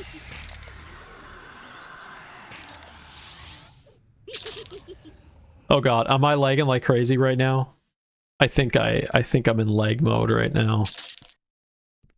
Which sucks, because I have to log back on and off, then I'm gonna lose this. God damn it, why does it do this stupid lag, man? I'm so sick of this.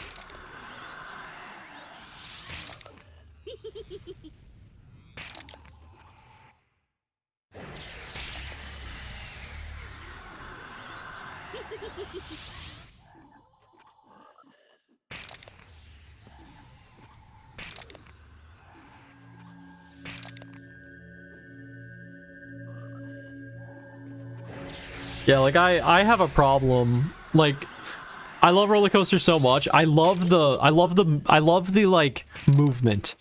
I have this like addiction to fast moving, like cornering. Cornering is something I love. When you're like you're feeling the lateral G forces. I think that's lateral, right?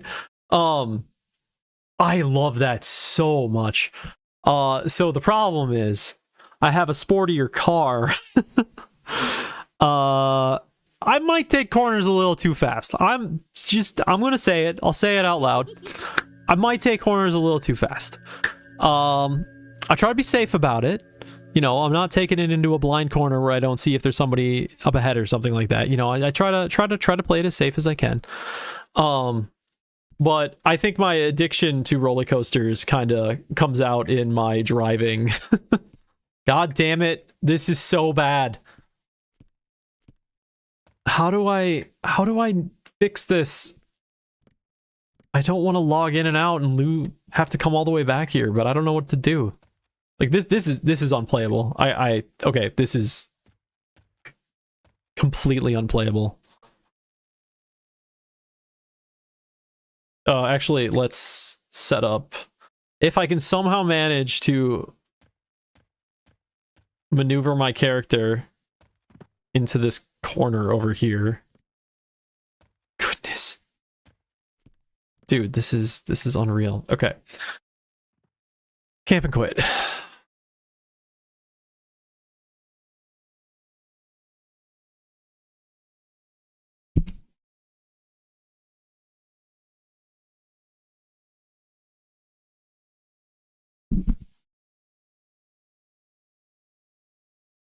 God, now I just want to go on a roller coaster.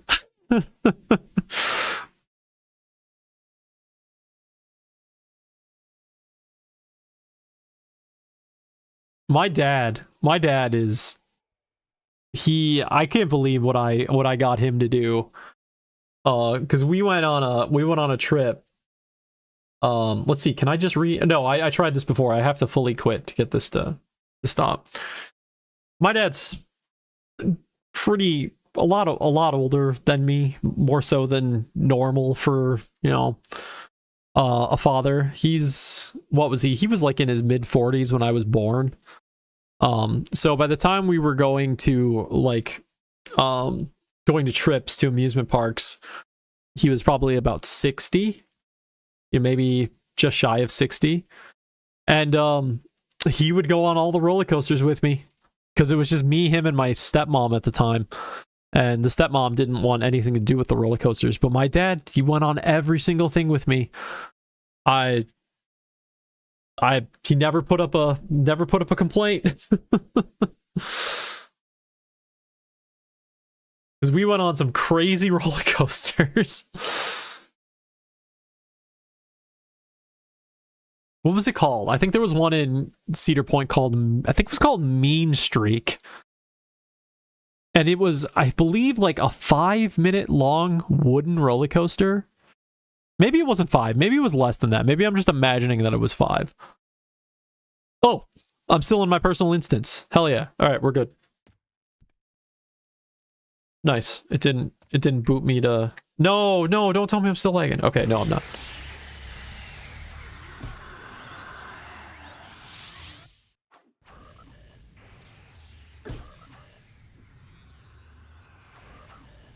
Because yeah, if I remember right, Mean Streak, I think we waited in line for that roller coaster for over 3 hours. Because I knew it was rated as like one of the best wooden roller coasters in the nation. And I knew that at the time, and I was like, I gotta go on this ride. And I think it was having maintenance issues that day. So the line was 3 hours long. Totally worth it. It was such a good ride. I had so much fun on that one. A good wooden roller coaster is a really fun experience. I mean, you feel like you're gonna get decapitated constantly. Like, that's how you know it's a good wooden roller coaster, when they design it so that you just think you're gonna run your head into a piece of wood constantly. Like, Valley Fair has this, the newest roller coaster they have at Valley Fair, which is still like almost 20 years old probably, called Renegade, and it's like an attempt at making a good wooden roller coaster, and it's still weak as hell. It's just not even on the list, man.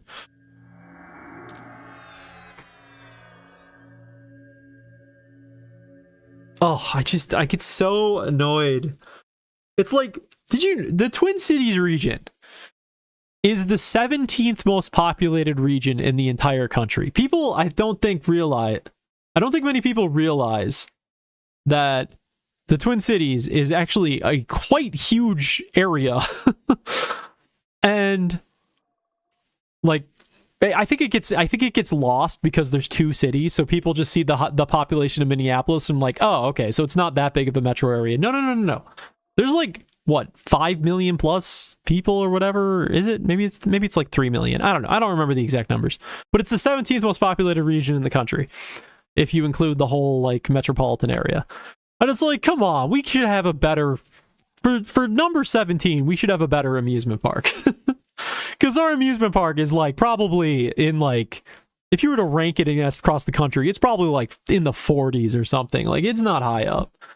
I remember when Excalibur was added and we had two roller coasters. Oh, I love Excalibur. I got a story about Excalibur.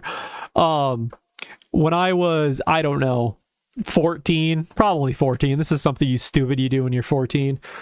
Me and a friend were at Valley Fair, and we went over to Excalibur to ride it.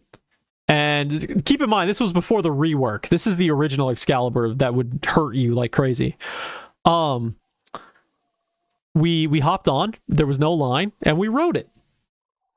Then we're like, what if we keep riding it? So we ran all the way around because they wouldn't let us stay on the ride, even though there was no one in line. We ran all the way around and we got back on again. And we got back on again. And we got back on again.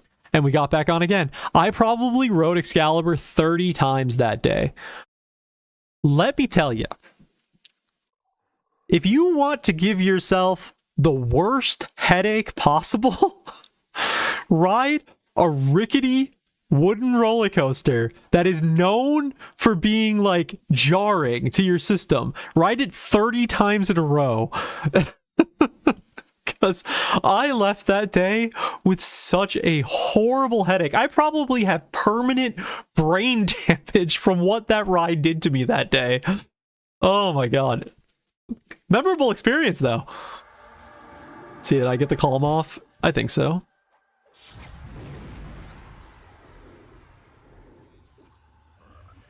Yeah, I growing up, I loved Excalibur. I loved Excalibur, not necessarily because it was good, but because nobody would ride it. So it became one of my favorite ones to go on, just because there was never a line. You know, you'd be waiting in line on Wild Thing for like a half hour, but you could go to Excalibur and ride it the second you get there, because it was so far in the back corner of the park that nobody even knew where it was, because it was so far back there. And then people didn't want to ride it because it was notorious for hurting people. This is the most Minnesota-specific portion of a stream I've ever done, but I'm still going to go on more tangents here. Corkscrew. I very much do not like Corkscrew. It's so lame of a ride. It's like, ooh, look, it's a ride that goes upside down. And like, I feel like going upside down is, well, how do I put this? It's like, how do I put it? It's like, it's the easy option, is what I'll say. It's like, oh, we made it go upside down, so now it's a special ride. And it's like, going upside down in roller coasters is overrated. I'll say it. It is completely overrated to go upside down on a roller coaster. I would much rather have a coaster that takes some good curves and turns than ever go upside down. The best roller coasters I've been on have had 0 inversions. And I think Corkscrew is just far too much like, oh, look, we're going upside down. Look how cool that is. But it's really a really lame ride that barely goes up. It goes up like 100 feet, if that, maybe like 70 feet. You barely go off the ground. And then, as you're going down the thing, it's just like, you go like, what, 40 miles an hour, maybe max? It's nothing. Anyway, sorry. Tangent. Mordecai, I don't know how long since you posted this in the YouTube chat. But how's it going? Sorry, I've been on some tangents here this evening.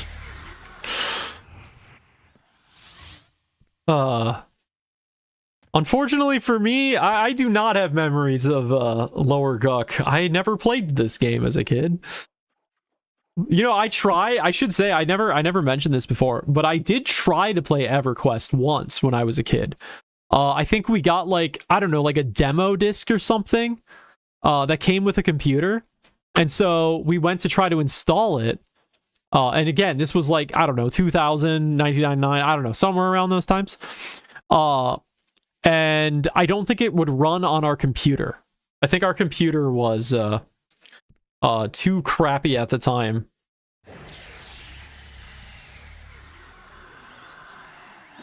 So it never happened. So there is a separate timeline for me where I actually did play EverQuest as a kid. But that was back when we had dial-up internet, and I don't think there's any chance in hell I would have been allowed to play a game for a long period of time back in those days, because we did not have a second phone line, and as people who grew up in that time period very well know, the phone was a valuable resource at that time, because nobody had cell phones. The idea of a cell phone wasn't even in anyone's mind at that point. I remember, this is a fun story. I remember pissing off my stepsister so much back when I was playing Priston Tale. So me and a friend, because this was before, well, maybe it wasn't before, but we didn't really know about it. This was before things like voice over IP or, you know, like TeamSpeak and shit like that.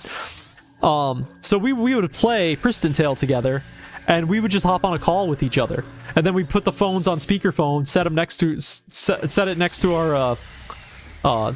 the computer, and that's how we would chat while we were playing. And we would do this for hours. Wow, I didn't realize I had so many mobs on me. And it would constantly piss off my stepsister because she wanted to, you know, talk to her friends or whatever, and I was just always on the phone line.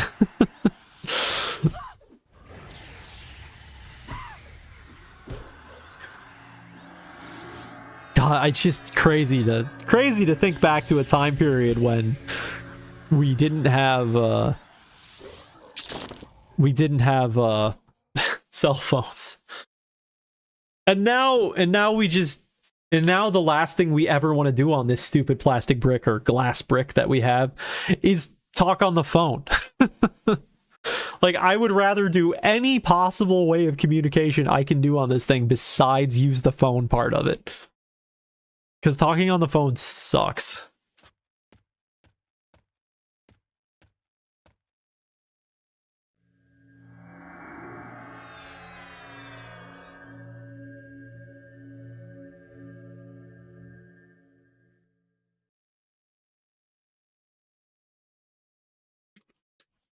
All right, so we've gotten 18%. We're not exactly going at the fastest pace, I'll admit it. But at the same time, I'm enjoying not having to pay that much attention to what I'm doing. I gotta be honest.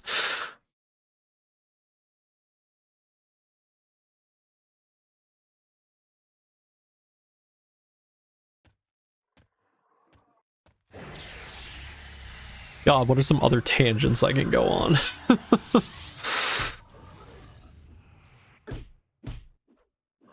Now I really want to play Roller Coaster Tycoon. Because I briefly talked about Roller Coaster Tycoon and how I thought it helped me learn modeling. I was really good at making roller coasters in Roller Coaster Tycoon. I at least think I was really good. So it's hard to know, right? How do you know? But what I would do is, because back in those days there would be like roller coaster design contests, and they would like post the files for the roller coasters on like RCT's website or something, so you could download them and look at them. And so I did that. I was like, ooh, cool, I want to see what these like experts are designing. So I downloaded and loaded it into my game. I'm like, that's it? This looks like something I would make. And so I've always had this assumption. I have zero way of proving this. I always had the assumption that I was pretty good at making roller coasters. Now, do I still have that capability? I don't know. But like, I was all about like twisting them, having to go in and out of each other and just really take advantage of everything. And I had so much fun doing that. I think what I tried to do last time I streamed RCT is I tried to make a dueling coaster, a dueling wooden roller coaster. So I think that's what they call them, is dueling, but it's when you have two completely separate roller coasters. You start them at the same time, and then they kind of intertwine with each other as you go down, which can be it's probably one of the more difficult types of designs you can do in Roller Coaster Tycoon, because you need to take into account like timings, because you want to keep the roller coasters next to each other at all times. And doing that, like, you really have to play with the hills and whatnot and really get a feel for how much speed is going to be lost doing certain things and then keeping them together. That was always like the peak of complicated design. But if you wanted to get real complicated with it, you did 3 roller coasters that intertwined with each other. There was one park in the default game, probably RCT2, maybe an expansion, I don't know, that did that. They had 3 dueling coasters, and I would like stare at that and I'd be like, this is the most beautiful roller coaster I've ever seen. It was so cool. I wonder if I can make a triple, like a 3 dual coaster.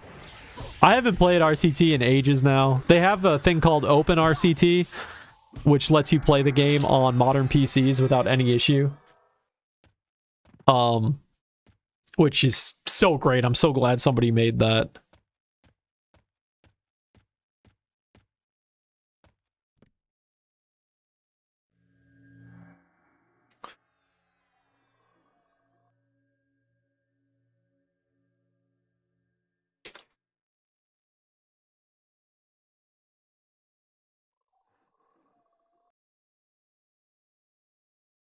Do I have... Oh, I don't know if I installed OpenRCT on my new computer. Well, not new computer.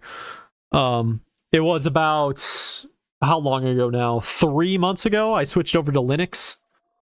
On my main computer. I technically do still have a Windows install on my main computer, but I literally installed Windows, and then I have never opened it up. It's been 3 months, and I have found zero reason to turn on the Windows install that I have on this computer.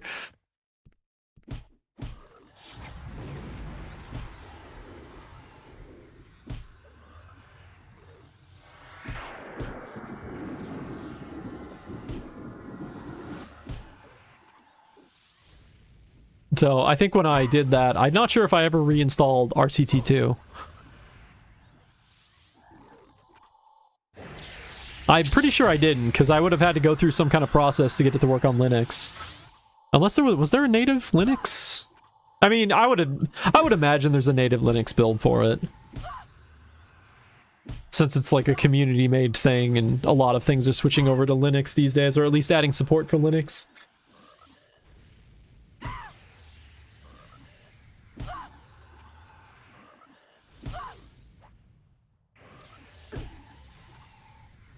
Yeah, there's a couple of apps that I can't run on Linux that I need, and instead of running that on Windows, I actually a couple, like a year ago ish, my dad needed a new computer, so me and my nephew, we thought that maybe getting him a Mac would be the best idea. So we got him an M4 Mac Mini. So that became his main computer. And yeah, I always had this theory that Macs were good for people that don't really have as much understanding of technology. I proved with giving it to my dad that that's actually not necessarily the case. Because my dad could not handle the Mac. He was constantly running into issues. And I was constantly having to help him. So a couple months ago now, I swapped out the computer. I took his Mac Mini and I gave him a small Intel NUC that I had previously been using as a server. And I gave him that. I installed Linux on that and set it up in a way that like emulates Windows as much as possible with like basic apps and stuff. Since I gave it to him, he hasn't said a word to me. It's been like 2 months. He hasn't asked me for help once. But basically this means I got a free M4 Mac Mini. So for all of the things that I need to do on Windows, there's a Mac app for all of them. So I just use, I have a what's it called? God damn it, what's it called again? A switch. I have an input switch thing that allows me to use both computers on the same setup. So I just swap over to that, switch over to my Mac machine, and then go back to my Linux machine. So yeah, I have no use case for my Windows machine or my Windows install. Which just felt good. There are certain things about Linux that I really do love.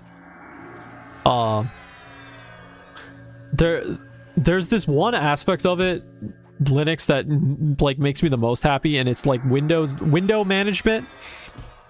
I don't know what I can't remember what the technical term is called, but basically like one of the problems I would always run into on Windows is that if I was working on a project and I just kept opening up application after application, I would just like, it would just be a jumbled mess on my screen because I wasn't going to spend the time to like organize the windows and do all that shit. So with the thing that I've got running here on on Linux, I have a special like window manager thing that automatically positions all the windows that you have open.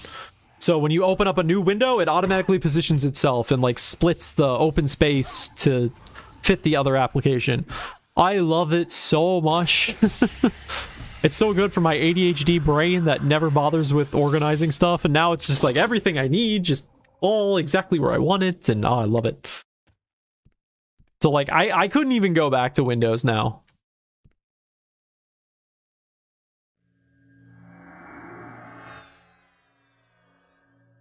It's only been like 3 months. Now I'm not gonna lie, have had some headaches.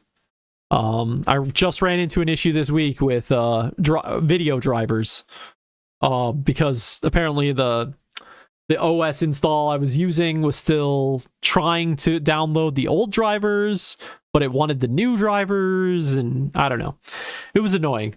So what I've done when I've run into issues like that, and this is gonna make some people shocked, usually I just ask AI. I know. You don't want to just run commands that AI gives you. That could be dangerous. But, like, I read through the commands they give me. I make sure it's not going to do something really bad, and then I use the command to fix issues. And that's been a lifesaver with Linux. Because, like, what is it doing when it does stuff like that? It's just... It's been trained on the collective data of all the other people that have been asking that same question for ages. And so... if I wasn't to use AI, what would be my other thing? I would just be Googling it, and I'd probably come to the exact same conclusions. So, the only reason that Linux has worked so well for me, I think, is just because I've had AI there to ask my questions to.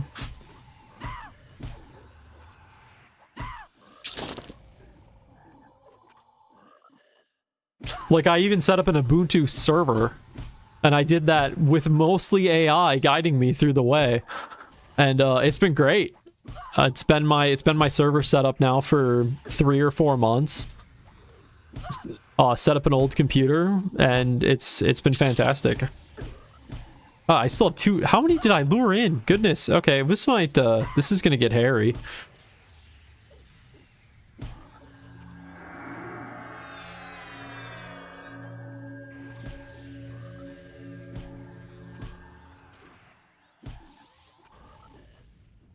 Oh, what do I want to do for dinner tonight? I don't know.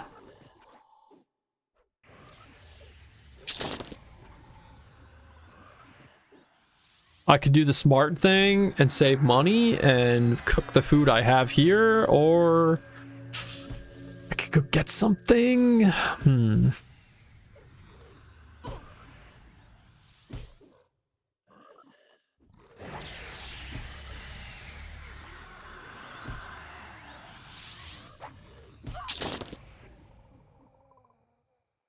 Okay, that was fun.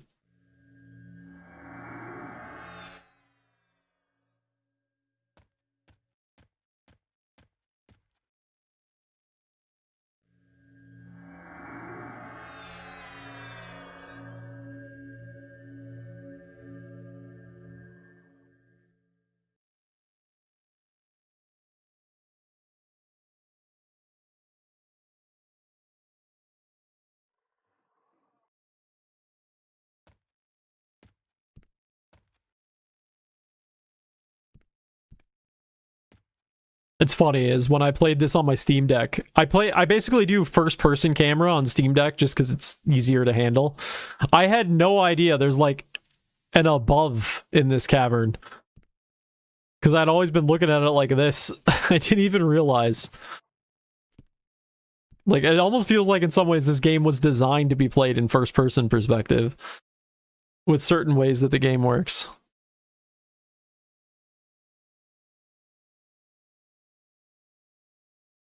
Also, like, what's going on with that frog? It was designed for it? Okay. Yeah, that's the vibe I get sometimes with how these areas are set up. What is going on? What's with the arms? Okay.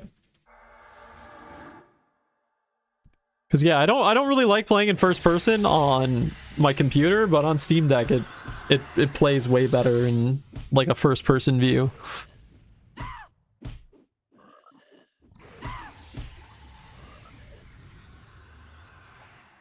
There was no easy way to play third. It was a toggle. You can get the old camera controls and settings, but it wasn't great. Gotcha.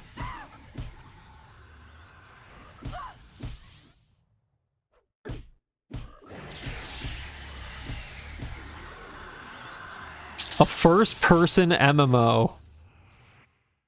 I mean, I suppose that's what Destiny is. I was trying to think, is there an example of a first-person MMO? Or how about a first-person MMO with like spell... Well, I guess Destiny kind of has spell casting. Yeah, I guess it has been done.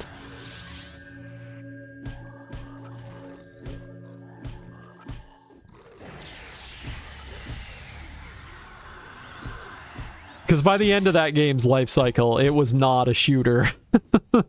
I played a lot of Destiny. I have a few thousand hours in it. And, yeah. By the time it got to the end of all the development that it had done, shooting guns was a side thing. It was all about the different things you could cast, and yeah. I do miss it, but I quit that game cold turkey. When Bungie stopped development on it, I decided I was done.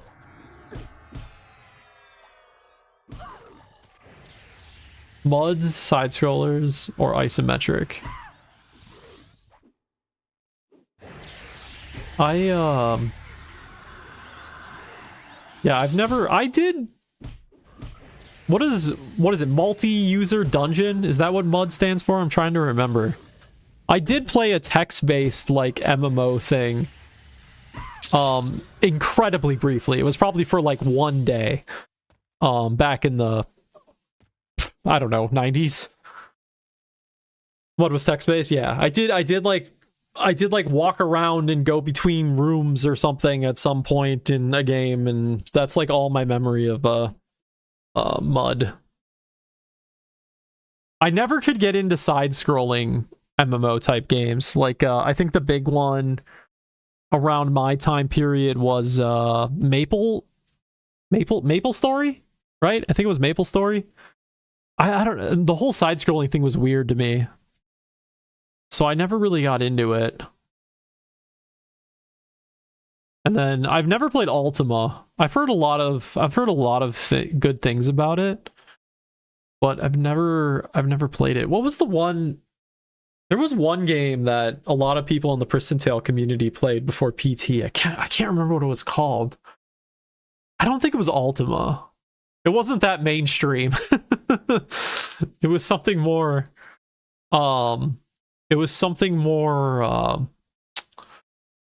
obscure than that.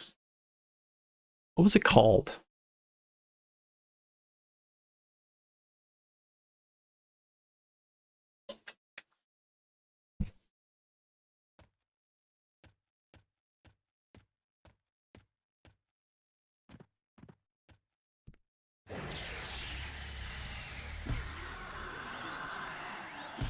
Yeah, my MMOs were Prison Tale, like I've talked about. And then the next one I played after Prison Tale, I fucking loved this game. It was called Space Cowboy Online, or now it's known as Ace Online. It was a Korean MMO. Basically, the way I like to describe it is Star Fox, the MMO. So, like, you flew around these ships, and there was a lot of PvP type stuff. Nations, like, there was 2 nations in the game that were constantly fighting each other. Oh my god, that game was... At its peak, it was so much fun. Of course, it got ruined by a bunch of things, because that's what happens with MMOs, but when it was at its peak, that game... Like, I'm not usually a huge fan of PvP-style content, but there was just something about that game I loved. Like, the fact that it was three-dimensional is what it was, because you were flying a ship. So when you were fighting someone else, you were fighting in every axis.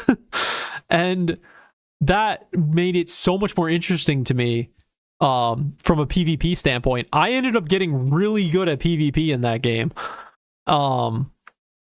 and oh, I just had a blast. But then it was ruined as time went on.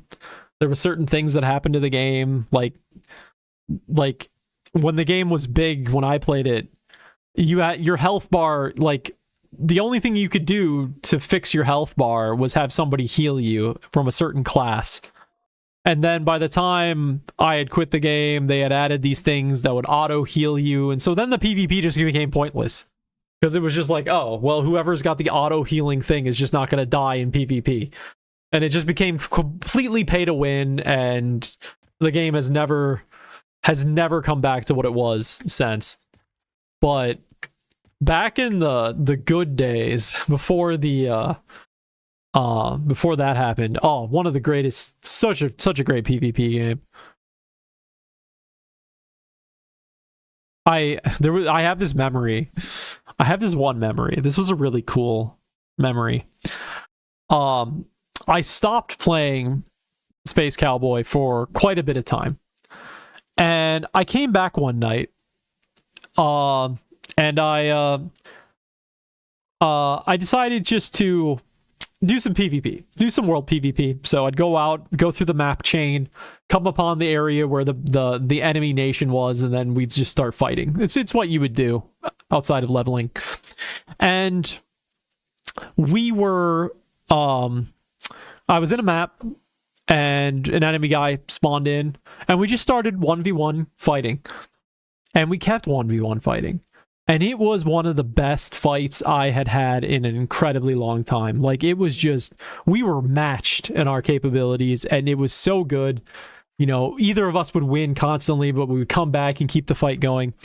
And so anyway, that was that night. I didn't think anything much of it, and I stopped playing for a little bit.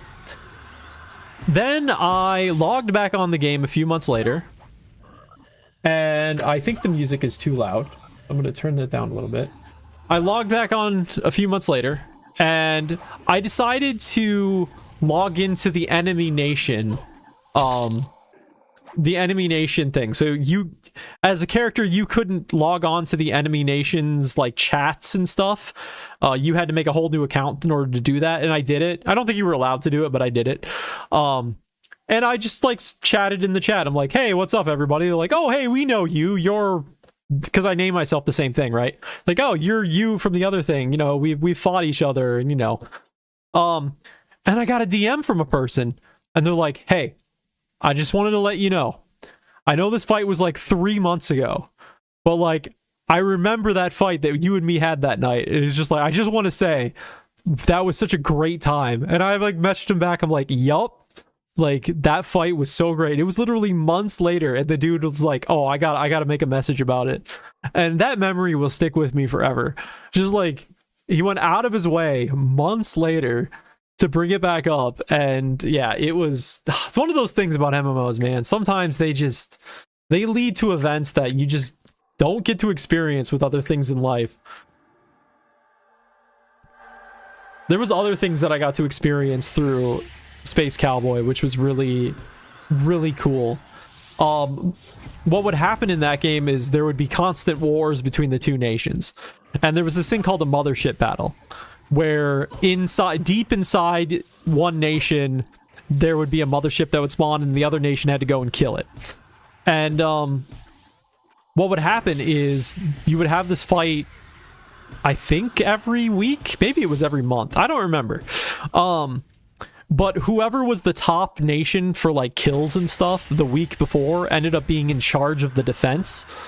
And one week my clan managed to do it. We were the top clan, and we did the defense. And I was one of the officers in that clan. So I was in charge of like 1/4 of the defense force. And it's just like one of those crazy things that you really only get to experience in an MMO unless you've got a very specific career that you do it. But I was just sitting there casually at my desk, 16 years old, commanding an army of like 200 people to go do something. And it's just, I think back on that experience so often, because it's just like, who gets to do that? And that's what I think MMOs can be so beautiful. Is they let you have these experiences that you just can't. Like, how do you have that experience? join the military and somehow get high enough in rank that you can command people? Like, other than that, what other options do you have? Oh, it's super fun. And we were successful. We did defend. But it was so intense. Oh my god. This was like early days of chat thing. I think we had TeamSpeak. I think that's how we were doing it. But even then, it was like really shitty. And like trying to communicate between all the different officers and all the different forces. And oh man, it was a fun experience. As you can probably tell, it's left an impact on me all these years later. That was a lot of fun. Yeah, that game was. I wish I've wanted for years there to be something that as good as that. I don't know. I think that it was that MMO was an MMO of its time, and I just don't know if you can do that same thing nowadays. I think people would expect too many features, and it just wouldn't be as good. You know, I think that's one of the things that makes these old MMOs like EverQuest as fun as they are. It's just the simplicity. The simplicity is what makes it. And once you start adding more and more and more and more, everything just gets muddied. And it's just not, I don't know, it's just not what you need. You need a level of simplicity in games like this. Because that simplicity leads to other things it leads to other experiences within that world to be really defining. So, like, leading a bunch of people. You know, if that was to be something that they would set up nowadays, they'd probably have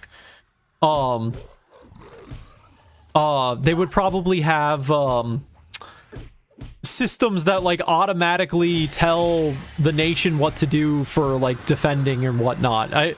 You wouldn't have like, think about it from a perspective of like the game developer. You have your biggest fight thing between nations, and you're depending on players being in charge of like running this event. From a game development standpoint, that's kind of terrifying, right? Because if they're not good at what they do, you're putting like, now everyone's gonna have a bad experience in the game that you spent thousands of hours making. So, like, modern games would just take the safe zone. You'd be surprised. Monsters of Memories is a new upcoming MMO that's gaining a lot of traction. It's being built with no hand-holding. That sounds awesome. I will definitely take a look at that then.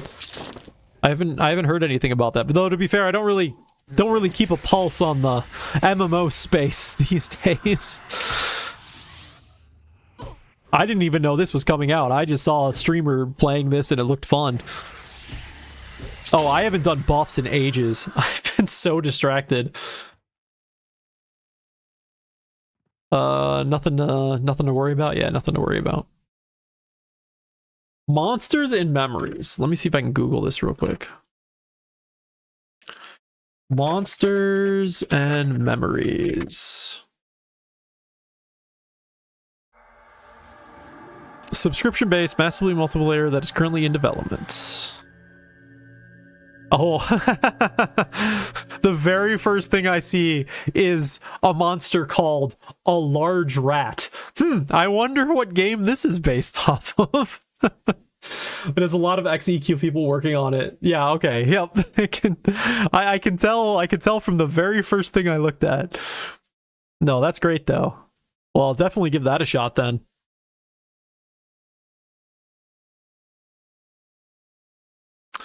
Monsters of Memory started as a discussion among MMO fans during a series of live streams about what it would be like to create a niche, smaller budget indie game in the style of classic fantasy MMO, utilizing modern day tools and development practices. Cool. Well, that's exciting. Yeah, I'll definitely be looking into that.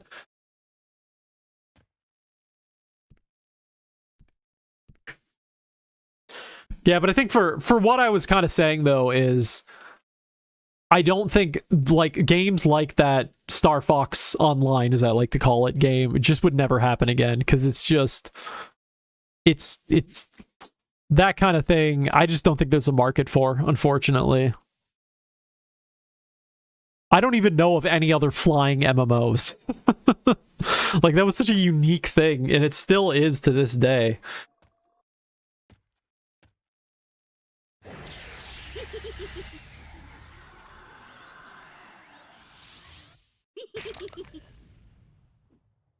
I'm just excited, I think, from an MMO standpoint, of moving past the WoW clones. So something that pulled me out of the MMO space many years ago was the fact that every single fucking MMO I played was just trying to copy World of Warcraft. And I got so sick of that. And I'm hoping we've moved past that, maybe. Like, everything was tab targeted. Everything felt like it just wanted to be a copy of that without being nearly as good. Like, I'm not saying tab targeting is bad, because this is obviously fun. But it just, they wanted to be WoW, but they never put in the same amount of money as WoW, so it was never as good as WoW. So why would I play this over WoW? I'm in the closed beta. Nice. So it's pretty far along in development then, I would imagine.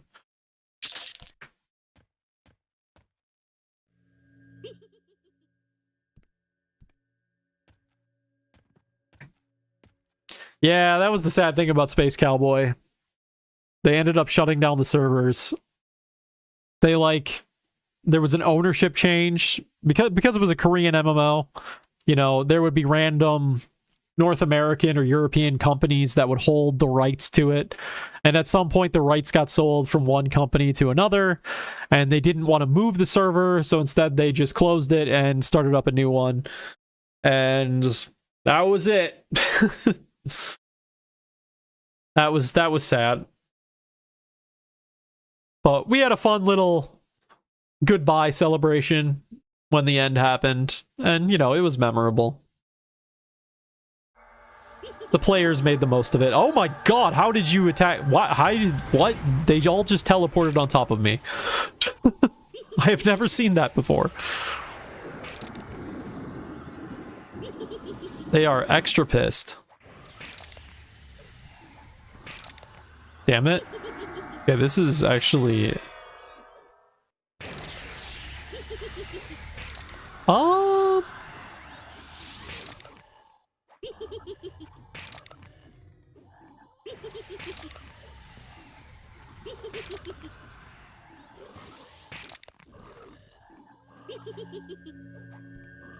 I'm not gonna say we're in trouble, but I am gonna say that some of these skills need to hit more often.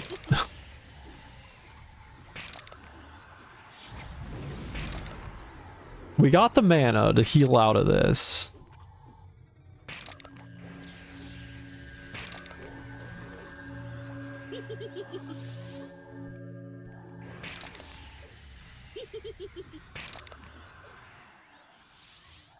But I'm not exactly thrilled.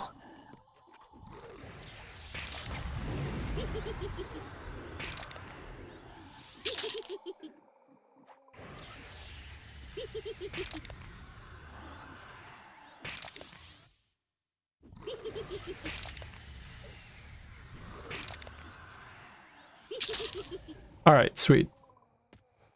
Yeah, we're fine. We're fine.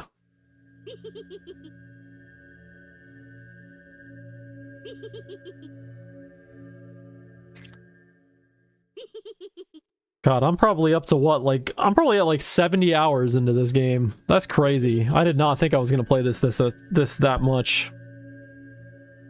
I'm still trying to change my name. Every time I log in, it displays the thing like, hey, type in your new name you want, and then I type it in and I hit yes, and then nothing happens. And it's been doing that for like 3 weeks now. No mana, health potions, no fast recovery. In fact, longer fights, people meditate during the fights. Have to manage it closely. Oof. That's, interesting. I definitely need to play it to see how I feel about that.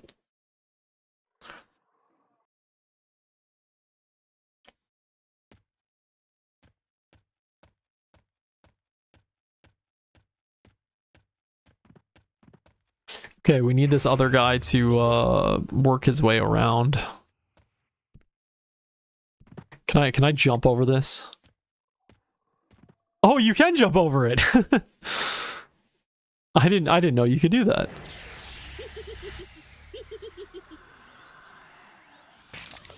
Like it wasn't EverQuest. The big difference is they don't make you stare at your spellbook for the first 35 levels when meditating. Gotcha. Yeah, I'd have to try it out because my understanding or my experience of EverQuest is this. So I don't really know all that much at this point.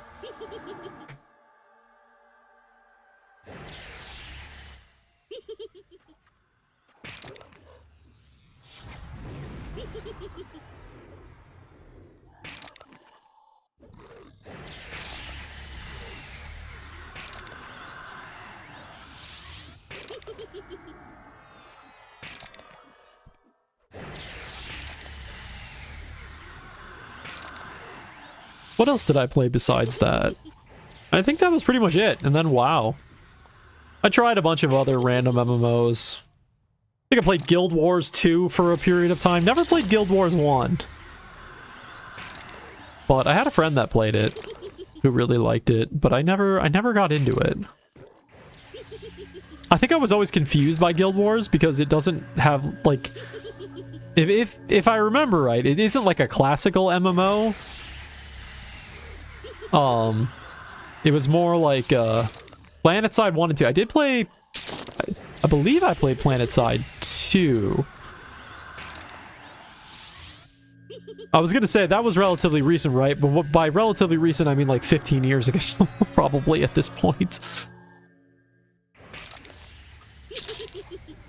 Because I think because that was like big major fights, like an FPS where you had like huge maps with huge fighting area, whatever. If I remember right. Which I never got super into, but I did play it.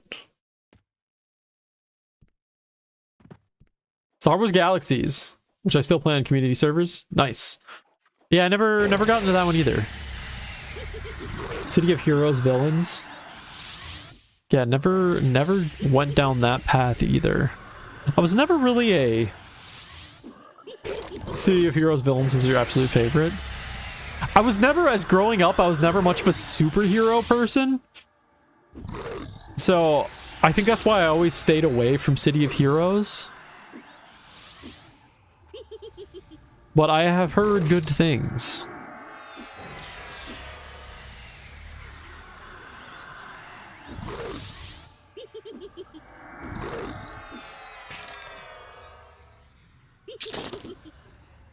What do we got? Amber?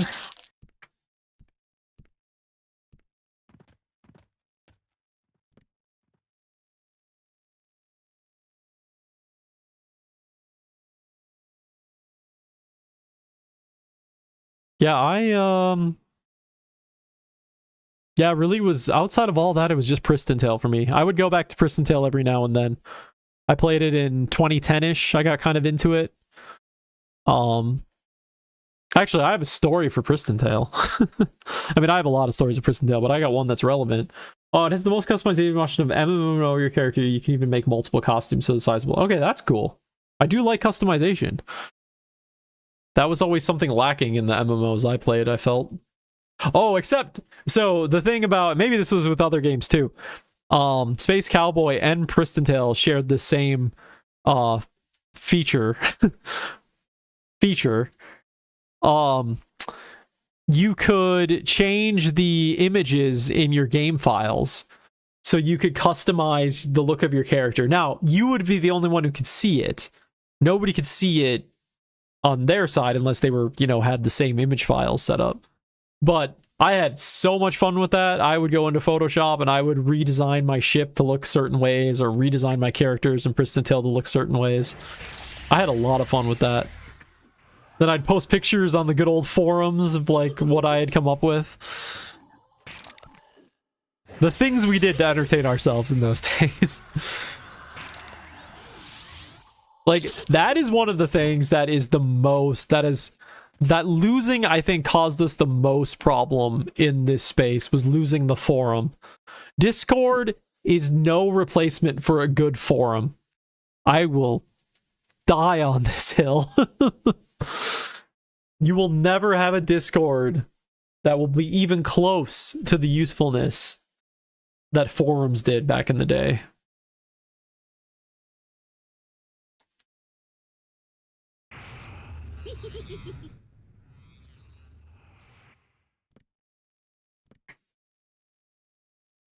Oh yeah, but there was another story I had. So back in the original Prison Tale days, I played with the clan. Name was Vengeance. We got to be really close with each other. Like really good friends. Honestly, I would still have connections with them to this day if it wasn't for fucking MSN Messenger going away and me losing that contact information. But great friends. And what ended up happening was they opened up a new server for the game in the Philippines. And unfortunately what that meant was any Filipino player had to move to the new server. They had no choice. And two of the like really good people, two of like the main people in the clan, well, two of my good friends had to move. And we were pissed. We were like, no, you can't just take our friend from us. And so, you know what we did? We moved with them. We lied and said we were from the Philippines.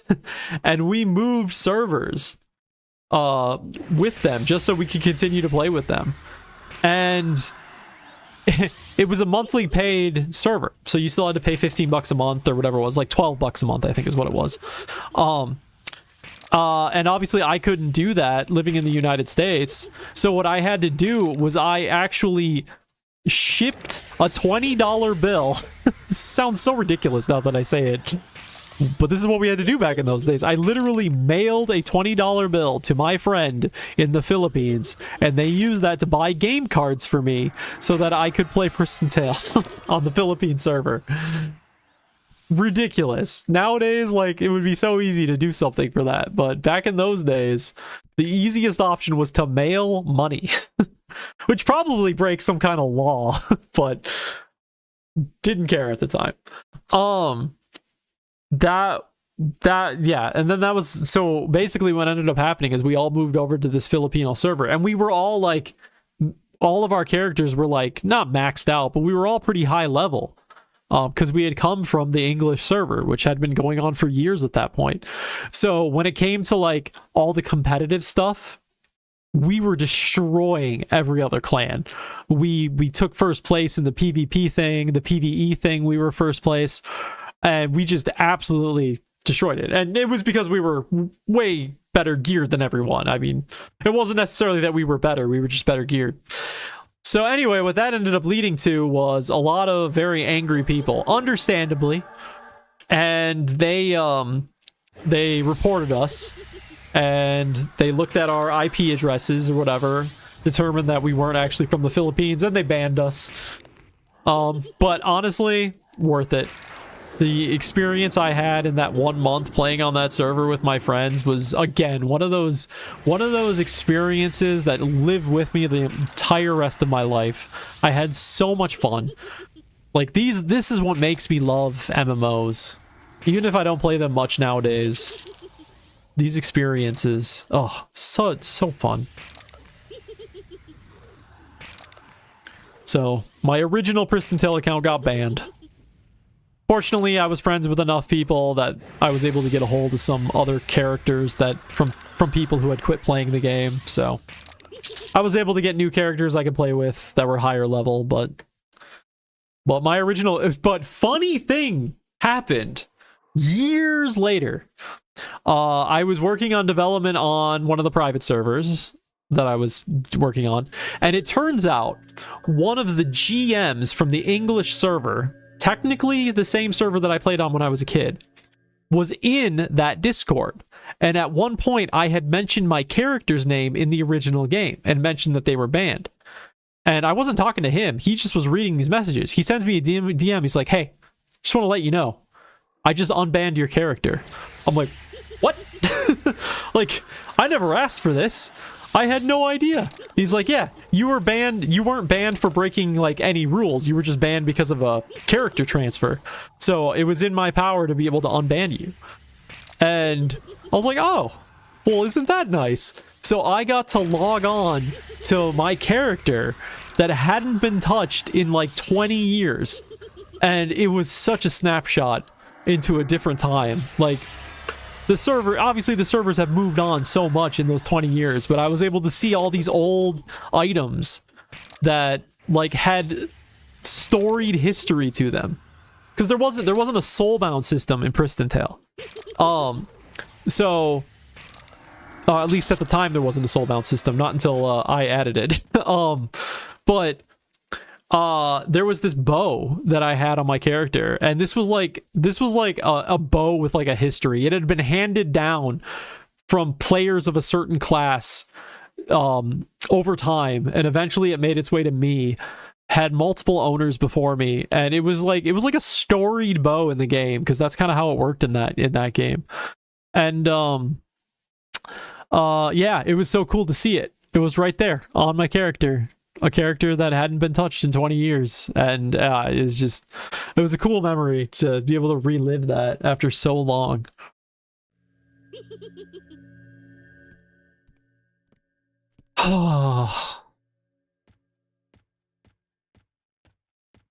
I wish I still could get I wish I could still get memories like that out of MMOs. I feel like, what the fuck is, oh no, it is the same thing. It was backwards and it looked like a different mob for a second. I don't feel like I'm able to be that social anymore in an MMO like I was when I was a kid and was able to have these really cool experiences just because I was able to be so... I mean, I guess I have had those experiences with the Priston Tale still, but literally the only game I'm able to have these experiences with is Priston Tale. I don't know. I just don't get that same social reaction or anything else. I mean, this is why I stream, because, you know, it gives me another way to talk when I'm playing an MMO.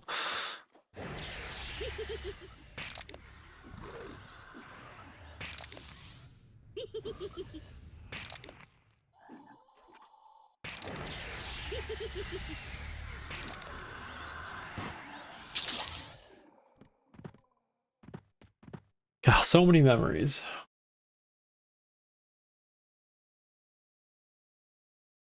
I mean, I made some good memories in my time doing development on that MMO, or development on Priston Tale, because even in those days, I still played the game, even though I was an active developer and GM. Which, let me tell you, you don't want to have to juggle being a GM and an active player at the same time. There's a reason you never do it. But I did it. The thing is, most times when people do stuff like that, they'd be able to hide because they would just play as a random person. People wouldn't know the connection, and then you're safe. The problem is I stream, so everybody knew who my character was. I was able to juggle it, I think, fine the whole time. There was some little bits of drama that would happen, but there's always going to be some kind of drama. But overall, I think it stayed pretty safe. But yeah, that was fun balancing that. Like, being a competitive player on a seasonal server thing, while at the same time being a GM is... yeah. Let's just say that wouldn't happen on the server anymore. That was of its time. That was because there wasn't as many players. Nowadays, I think that server averages like 1,000 players, so I don't think you could really get away with stuff like that. But back in kind of the time period when I started doing that, I mean, there was probably only 100, 200, maybe 300 players.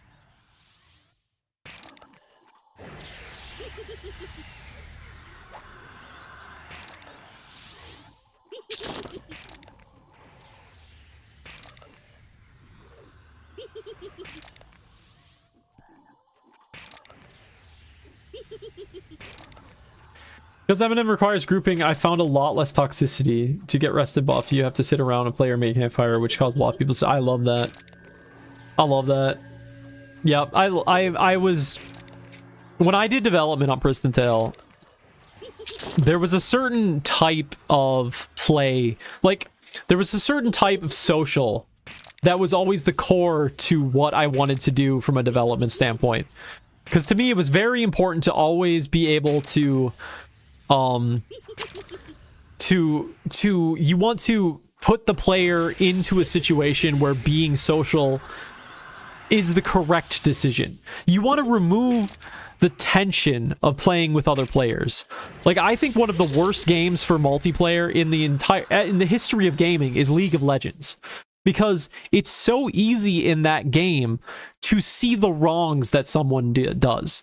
And because it's so easy to see the wrongs that someone does, it means you are always hostile to the people you play with. And so I think it's very important from a game development standpoint that you try to put people down a path where they work together, and where where they work together, and where you're basically only seeing the positives of your group, and there's not really negative things to kind of cause tension in that situation. I don't think I'm explaining this quite well enough, but that was always what I was aiming for. You need to reduce the friction points. You need people. You don't just have grouping as an option. You make grouping as the ideal way to play, and not just ideal, but you make people want to be with others. And that was something that Prison Tale originally excelled at. Oh, we're still not healed up.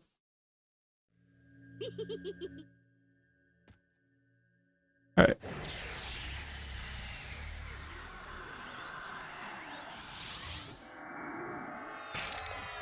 Because that, to me, is what makes a good MMO. Because the goal is massively multiplayer online. That is what you want. You don't want to... I say this, but the game I'm playing right now is an exception. But for the most part, you don't want to have just a single-player MMO. Unless that's what you're going for. Whereas, like, this server, I feel like that's really what they were, in many ways, kind of aiming for.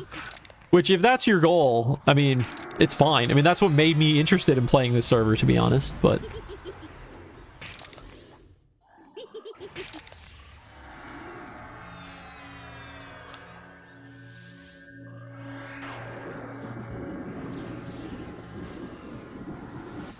Because now I'm old. And sometimes I just want to sit and kill things.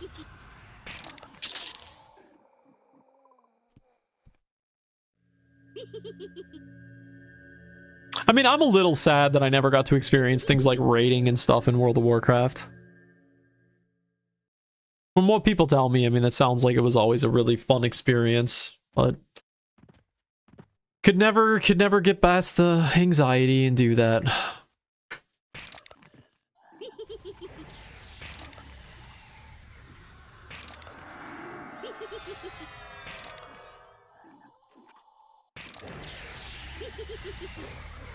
I feel like if I was to play Eminem, I feel like I'd struggle. Because I wouldn't have the confidence for partying with other people. Maybe it would be different. Maybe I could get through it.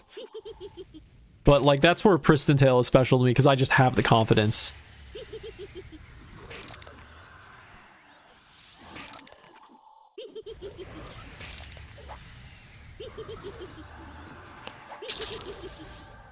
Ooh, what do we get? Brigandine Tunic.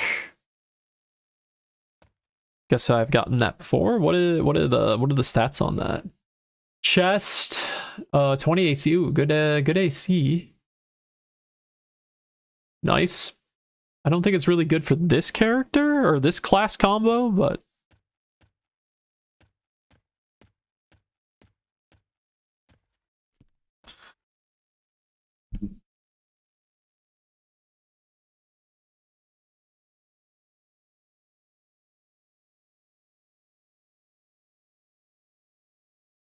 I actually started, I haven't gotten very far, admittedly, but I did start doing some game development on a game based around a mechanic in Prison Tale. There's this thing in Prison Tale, and you know, you kind of have it in this game too, except for in this game it's tab target, so it's a little bit different. What I call it is monster lag, where you do an action towards the monster and it takes that fraction of a second or so before the monster actually reacts to it. In a game like Prison Tale that's more action based, that's more Diablo style, less tab target and more, or no tab target, instead it's just like direct damage, Diablo style, you can take advantage of that monster lag to kite, and that is basically how the game works. And so I have always loved that mechanic, because you like control the monster's positioning based on how you move, and I've always found that to be a lot of fun. So I have this idea of making a game based on that, and I don't know, someday I'm gonna get around to it. I gotta admit, so the game development I did on Prison Tale, I was basically like a systems designer. I would do some code, but my code wasn't great. And really what I did mostly in Prison Tale was designing systems. A lot of spreadsheets. And so actually picking up real game development is a little daunting. There's a lot to game development. It's a complex thing. And I've done quite a bit of coding, both professionally and in my free time. And even with that experience, still, I look at a project in game development and I'm like, this is a lot. So, at some point I want to continue work on my game. Because I think it's an interesting idea. I don't know if it's going to have a lot of appeal. But, yeah, be something fun to make.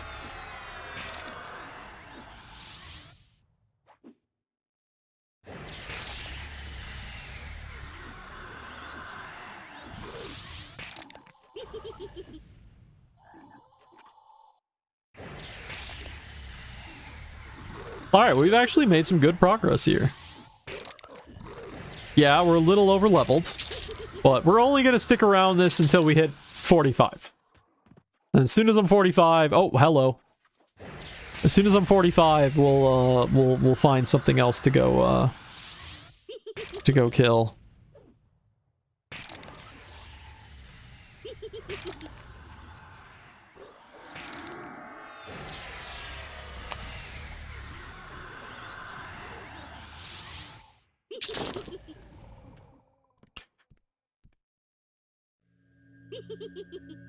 But I don't mind a good grind.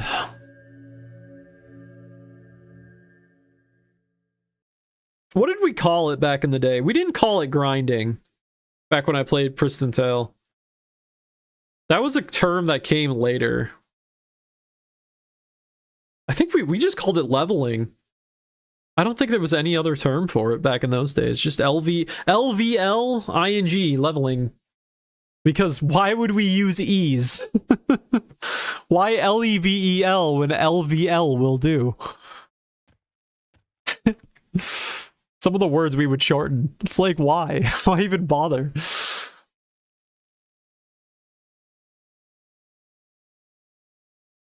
Potions was shortened to pot.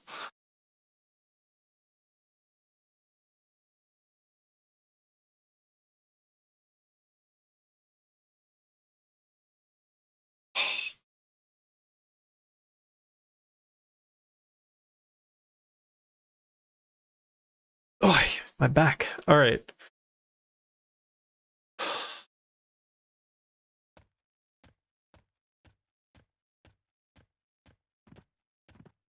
Oh, shit. Okay.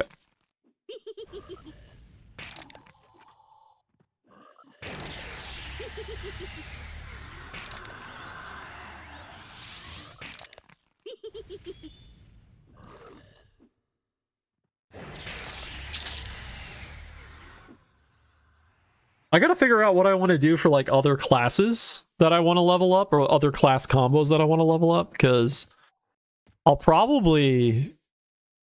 Like, I wouldn't be shocked if next stream maybe we do like, early level grinding. on a different class combo. That could be fun. I don't know. It depends. I don't know what I want to do. Do I want to grind for items? Do I want to get more classes higher level? I don't know.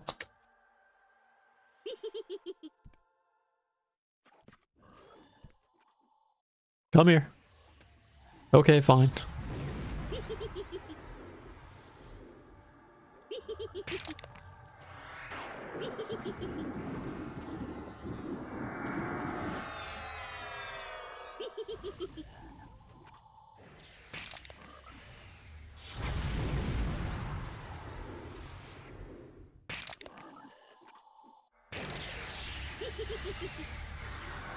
I'm still enjoying playing, though.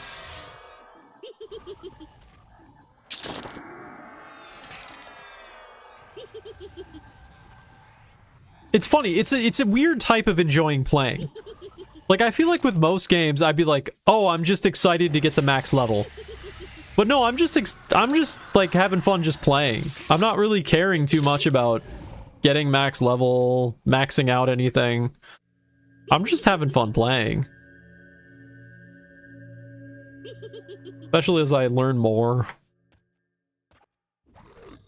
Like, I definitely see this game being in my rotation.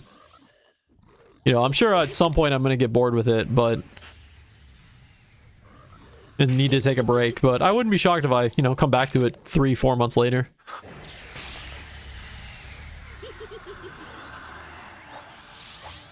In EQ, it's just leveling. Grinding is what you did if you need to get reputation. Gotcha. Yeah, I don't know where did the term grinding even come from? Because yeah, it was just called leveling back in the day.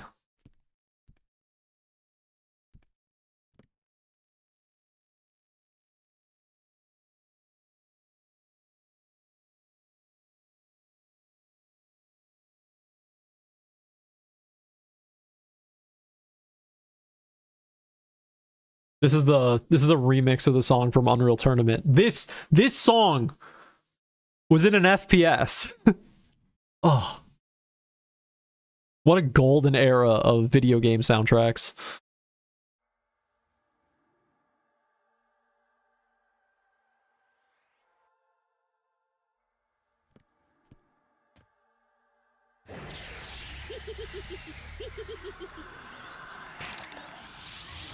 I need to play... oh, I should do that.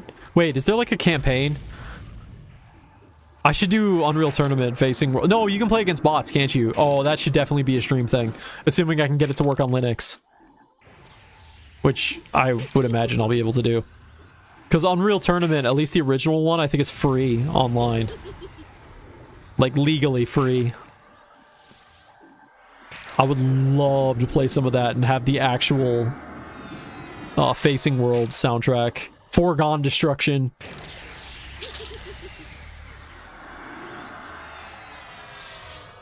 It's not the first time I've fallen in love with a game simply for the soundtrack. And it probably won't be the last. I got this song on vinyl.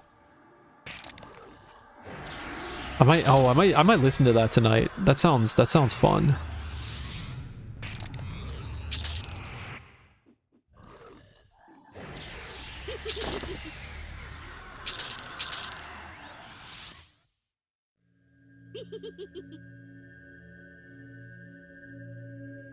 I bought the entire Halo 1, 2, and 3. Unfortunately not ODST. God, I would have loved if it included ODST, but I got the Halo 1, 2, and 3 on vinyl. I ordered it, but it's not going to be here until like next February. But I'm super pumped for that because I love the Halo soundtrack. When I stopped playing MMOs, I went to first-person shooters. Halo 1 back in 2001. Oh man, I played that so much with my friend. And then I didn't play as much Halo 2, just a little bit, but then I bought an Xbox 360 and played Halo 3. I played so much Halo 3. What a time. What a time. Me and my brother still get together and play it from time to time. In fact, I made these custom LAN boxes, is what I call them. Basically, it's a box, 3D printed, that contains a monitor, built-in speakers, and then easy connections to consoles. And then what you can do with this box is you can either mount it on a wall super easily, or you can just put it on a table. It works in both situations. And yeah, it's just a really easy way to set up something for a LAN. And I have 2 of them. I'd love to make more of them, but I can't justify it. I don't LAN with enough people to justify making more than 2 of them, but they're super nice. So if we ever want to play some Halo 3, we just set those up, and oh man, it's so much fun.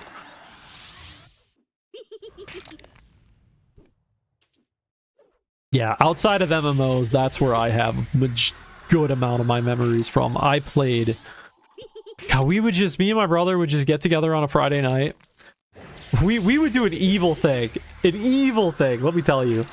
We would buy 1 months. So they would sell Xbox Live in 1 month cards. They stopped doing it after a certain amount of time. For a period of time, they did do it. And so what we would do, because we were evil, is we would buy these 1 month cards and we'd set up brand new accounts. And then we would just go into like multiplayer in Halo and destroy the noobs, the people who had no experience playing the game. And we would just do this on a Friday night. We literally, it would end some games. It would be up to 100 kills. We ended some of them with 85 of the 100 kills just between me and him. Sometimes, because I was always the driver of the vehicles and my brother was always the gunner, sometimes we would end games where he, as the gunner, would have 80 kills. And it was... I feel bad, okay? It's not that I don't feel bad for what we did. It was an asshole move to do. But it was so much fun. It was so much fun. It was just like cannon fodder. Oh.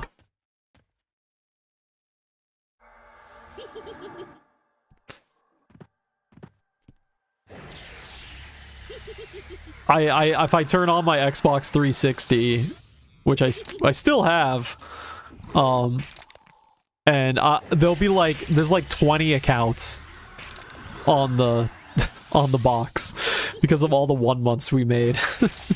Eventually they stopped selling 1 month cards, and the lowest you could buy is a 3 month card. So suddenly it became 3 times more expensive to be assholes. But we still did it. Not as much, but we still did it. Oh, if it was somehow still an option to do that, I would absolutely have like a weekend thing where we do something like that. I would have a blast doing it again. But there's so few people playing the game now that doesn't really happen. Why did the other one get lured in already? Okay, I guess this is going to be a more interesting fight than I was hoping.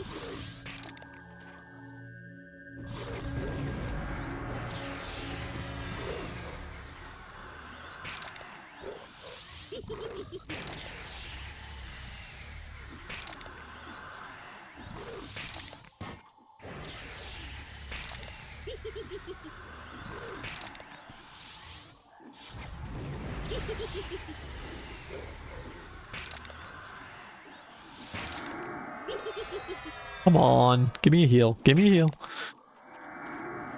Thank you.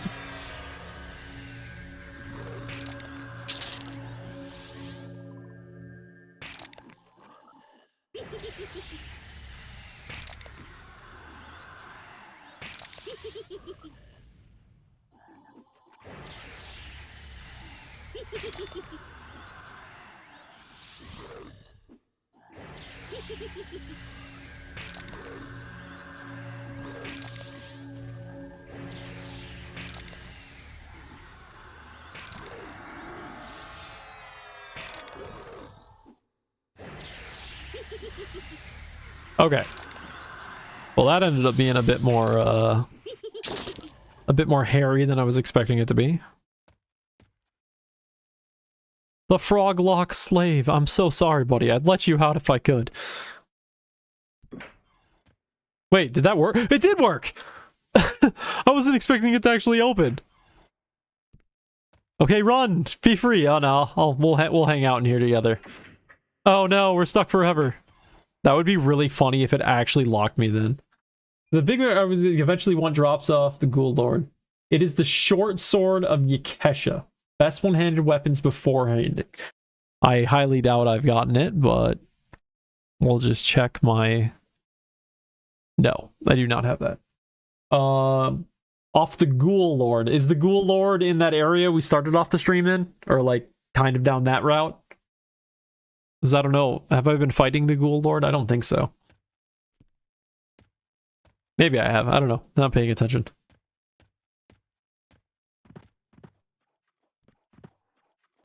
Yeah.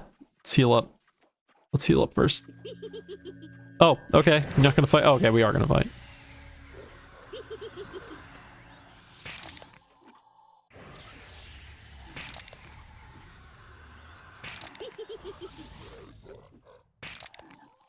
Oh, I'm lagging again, aren't I? Fuck me.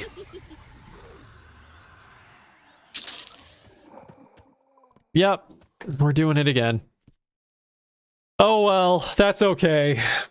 Because we have reached, I believe, the end of the stream for this evening. We have... Oh, I got another missed phone call. Why do I keep getting missed phone calls? Oh, anyway. EQ... You're on 7, he's room 13. Ah, cool. There's like numbers to these things. Nice. Okay, so it was the area that I was kind of heading into. Okay. Cool. Good to know. Thank you for this map. This will be helpful as I continue this journey. Alright, cool.